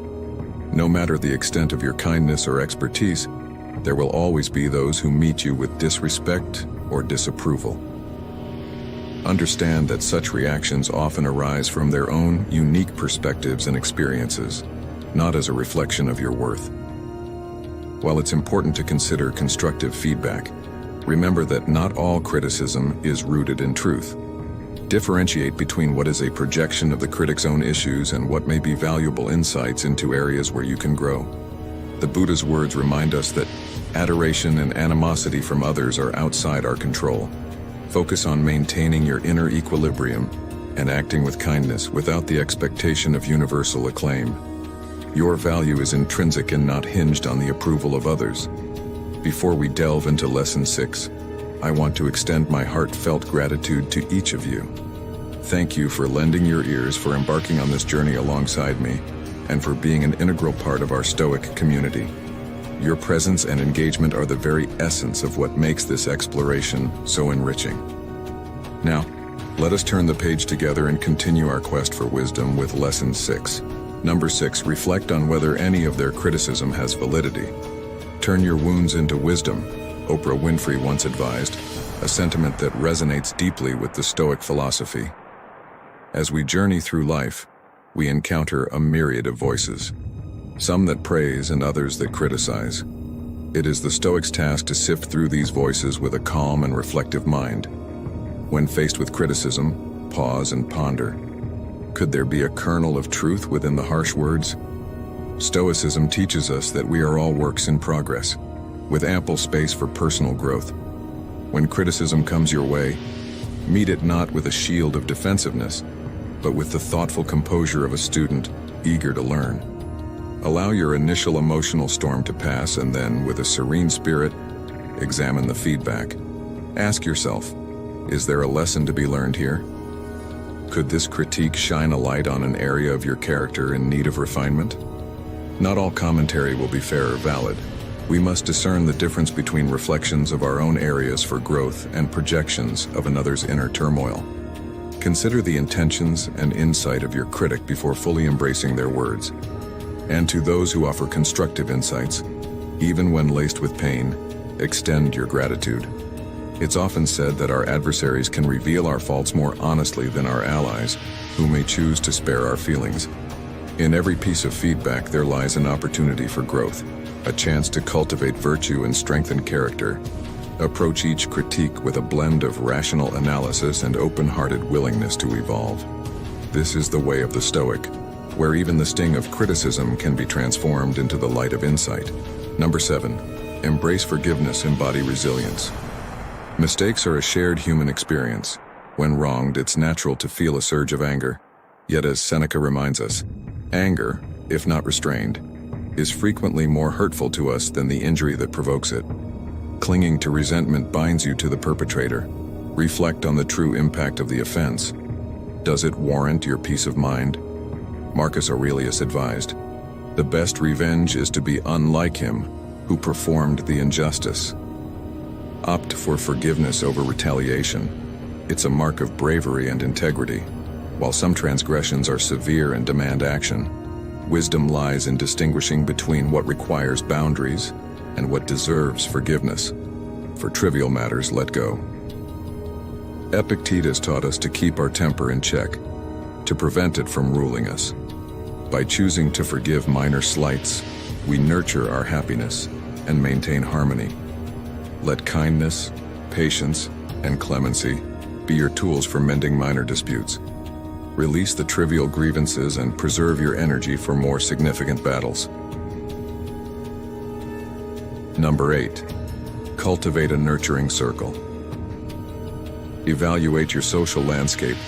If certain individuals consistently undermine you, it's time to reassess these connections. While some relationships, like family ties, may not be easily severed, you can limit their influence. Engage minimally and in controlled settings. As Epictetus said, the key is to keep company only with people who uplift you, whose presence calls forth your best. Prioritize relationships that honor your worth and foster your growth. These bonds are the ones that truly enrich your life. Compassion has its place even for those who drain us, but safeguarding your well-being is paramount. The standards you accept in your relationships teach others how they can treat you. Choose to be surrounded by those who recognize and respect your light. When you courageously let go of negative ties, you open space for more meaningful and supportive connections that resonate with your truest self. Number 9. Do not gossip or complain excessively about the disrespect. In the face of disrespect, it's tempting to vent and share our grievances, yet this often anchors us to negativity. As the Stoic philosopher Epictetus reminds us, it's not what happens to you, but how you react to it that matters. Instead of indulging in gossip or complaints, take a moment to pause. Reflect on whether such conversations nurture your growth or merely propagate discontent. Remember, dwelling on disrespect only magnifies its power over you. Choose to channel your energy into positive actions and learning. View each challenge as a chance to practice virtues like forgiveness and patience, and communicate with a focus on solutions, not the weight of the wrongs done. By doing so, you turn potential toxicity into a testament of your resilience. Number 10. Keep an emotional distance from those who mistreat you. When insulted, it's crucial to remember that such remarks reflect the speaker's character, not your worth. Their views are subjective, not a definitive measure of your value. As Marcus Aurelius counsels, choose not to be harmed, and you won't feel harmed. Don't feel harmed, and you haven't been. Embrace this wisdom, keep faith in your own worth and principles, and don't let another's disrespect shake your inner peace. Your dignity and serenity are not for others to tarnish. They are yours to uphold and cherish. Stand firm in your self-knowledge and let your spirit soar above the fray of unjust criticism. Number 11. Uphold your stoic virtues amidst disrespect. Under the heavy cloak of insult, let your integrity be unshaken and your virtues unmarred. As Marcus Aurelius reminds us, the best revenge is to be unlike him who performed the injustice. When faced with disrespect, the urge to retaliate can be strong, be it through harsh words, undermining actions, or seeking approval. Yet these are but shadows that cloud your true worth. Stand unwavering in your essence, embodying kindness, understanding, and fairness even in the absence of their return. In the throes of conflict, rise above pettiness. Echoing Epictetus, affirm your alignment with the divine. Use me as you will, for I share your purpose and am one with your judgment. Trust in your higher calling. Reflect on your actions, refine them, but never forsake your foundational values. Let not the superficial sway your soul. Your steadfastness in wisdom and conscience is the compass that guides you through any tempest of discord. In the calm poise of rational virtue, your strength and maturity shine forth. Number 12. Navigate disrespect with dignity and assertiveness. Even when disrespected, cloak yourself in politeness and professionalism. As Seneca teaches, a gem cannot be polished without friction, nor a man perfected without trials. Take the dignified path, yet do not mistake civility for weakness. Confront harmful behavior with grace, a calm assertion that disrespectful words are neither acceptable nor justified. Offer the chance for correction, assuming initial goodwill. Set your boundaries with firmness and fairness. Withdraw from any situation escalating to verbal or physical hostility, not out of decorum, but out of respect for your own worth. Depart with your principles intact, for in maintaining your dignity, you affirm the dignity of all. Through courageous integrity and a commitment to the greater good, even the most challenging conflicts can be reshaped. Lead by example, inspiring the better angels of our nature. Number 13. Realize you cannot force others to respect you. In the face of disrespect, it's a natural impulse to lash out or shrink away, seeking to command respect through force or submission. Yet, as the Stoic philosopher Epictetus reminds us, we cannot choose our external circumstances, but we can always choose how we respond to them. True respect is a gift that cannot be demanded. It flows naturally from the actions and judgments of others, rooted in their perceptions and emotional state. Instead of striving to control the uncontrollable, invest in self-respect. Uphold your personal integrity, regardless of others' actions. Lead with dignity, embodying the calm rationality that needs no external validation. Gandhi's wisdom echoes through time. I cannot teach you violence. I can only teach you not to bow your heads before anyone, even at the cost of your life. Cultivate inner strength. By maintaining composure and ethical conduct in the face of adversity, you honor your own courage and virtue, inviting respect that arises spontaneously when the time is right. Cherish this inner respect above all. Number 14. Cultivating positivity. Confronted with insult or mistreatment, it's all too easy to succumb to self-pity and fixate on the negative. Yet, as Marcus Aurelius, the Stoic emperor, advised, the best revenge is to be unlike him who performed the injustice. Transform pain into gratitude. Reflect on your strengths and contributions, the support network that values you, and your personal triumphs. Acknowledge the good in those who slight you, recognizing that their shortcomings may exist alongside unrecognized virtues. Embrace your inherent worth, independent of others' recognition. Inner peace is self-sourced, not reliant on external approval. In the shadows of disparagement, seek the light of self-appreciation. As Carl Jung insightfully stated, I am not what happened to me. I am what I choose to become. Your value is not contingent on your circumstances or how others treat you. Continue to radiate your worth, undiminished by the perceptions of others. Number 15. Embrace the expansive view on life's oscillations. Difficulties strengthen the mind as labor does the body. Seneca. This sentiment encapsulates our approach to life's inevitable fluctuations. When faced with adversity or disrespect, it's essential to remember the resilience we've exhibited in past challenges. Our history of overcoming is a testament to our strength, often greater than we realize. The present tribulations are transient, and with time, their intensity diminishes. View these moments not as setbacks but as platforms to exemplify Stoic virtues, understanding, resilience, and composure. Our reactions sculpt our character far more than the circumstances themselves. Emulate the fortitude of the Stoic sages you hold in esteem, and consider the triviality of current disrespect when projected into the future. While it's prudent to set boundaries and seek justice, do so with patience and foresight. Let not ephemeral conflicts divert you from your loftier goals. Face adversities with the sagacity of one who has surmounted far greater. As we draw this journey to a close, I invite you to carry the torch of Stoicism into the fabric of your everyday life. Let the lessons on handling disrespect not just be knowledge you've heard, but wisdom you live by. Reflect on which of these 15 Stoic teachings struck a chord with you, and consider how you might implement them when faced with disdain or disregard. I encourage you to share your thoughts and experiences in the comments below. Your insights could be the beacon that guides another on their path to Stoic serenity. Remember to like this video if it has brought you value and subscribe along with the notification bell to join our growing community of modern Stoics. Thank you for dedicating time to bettering yourself with the Stoic principles today.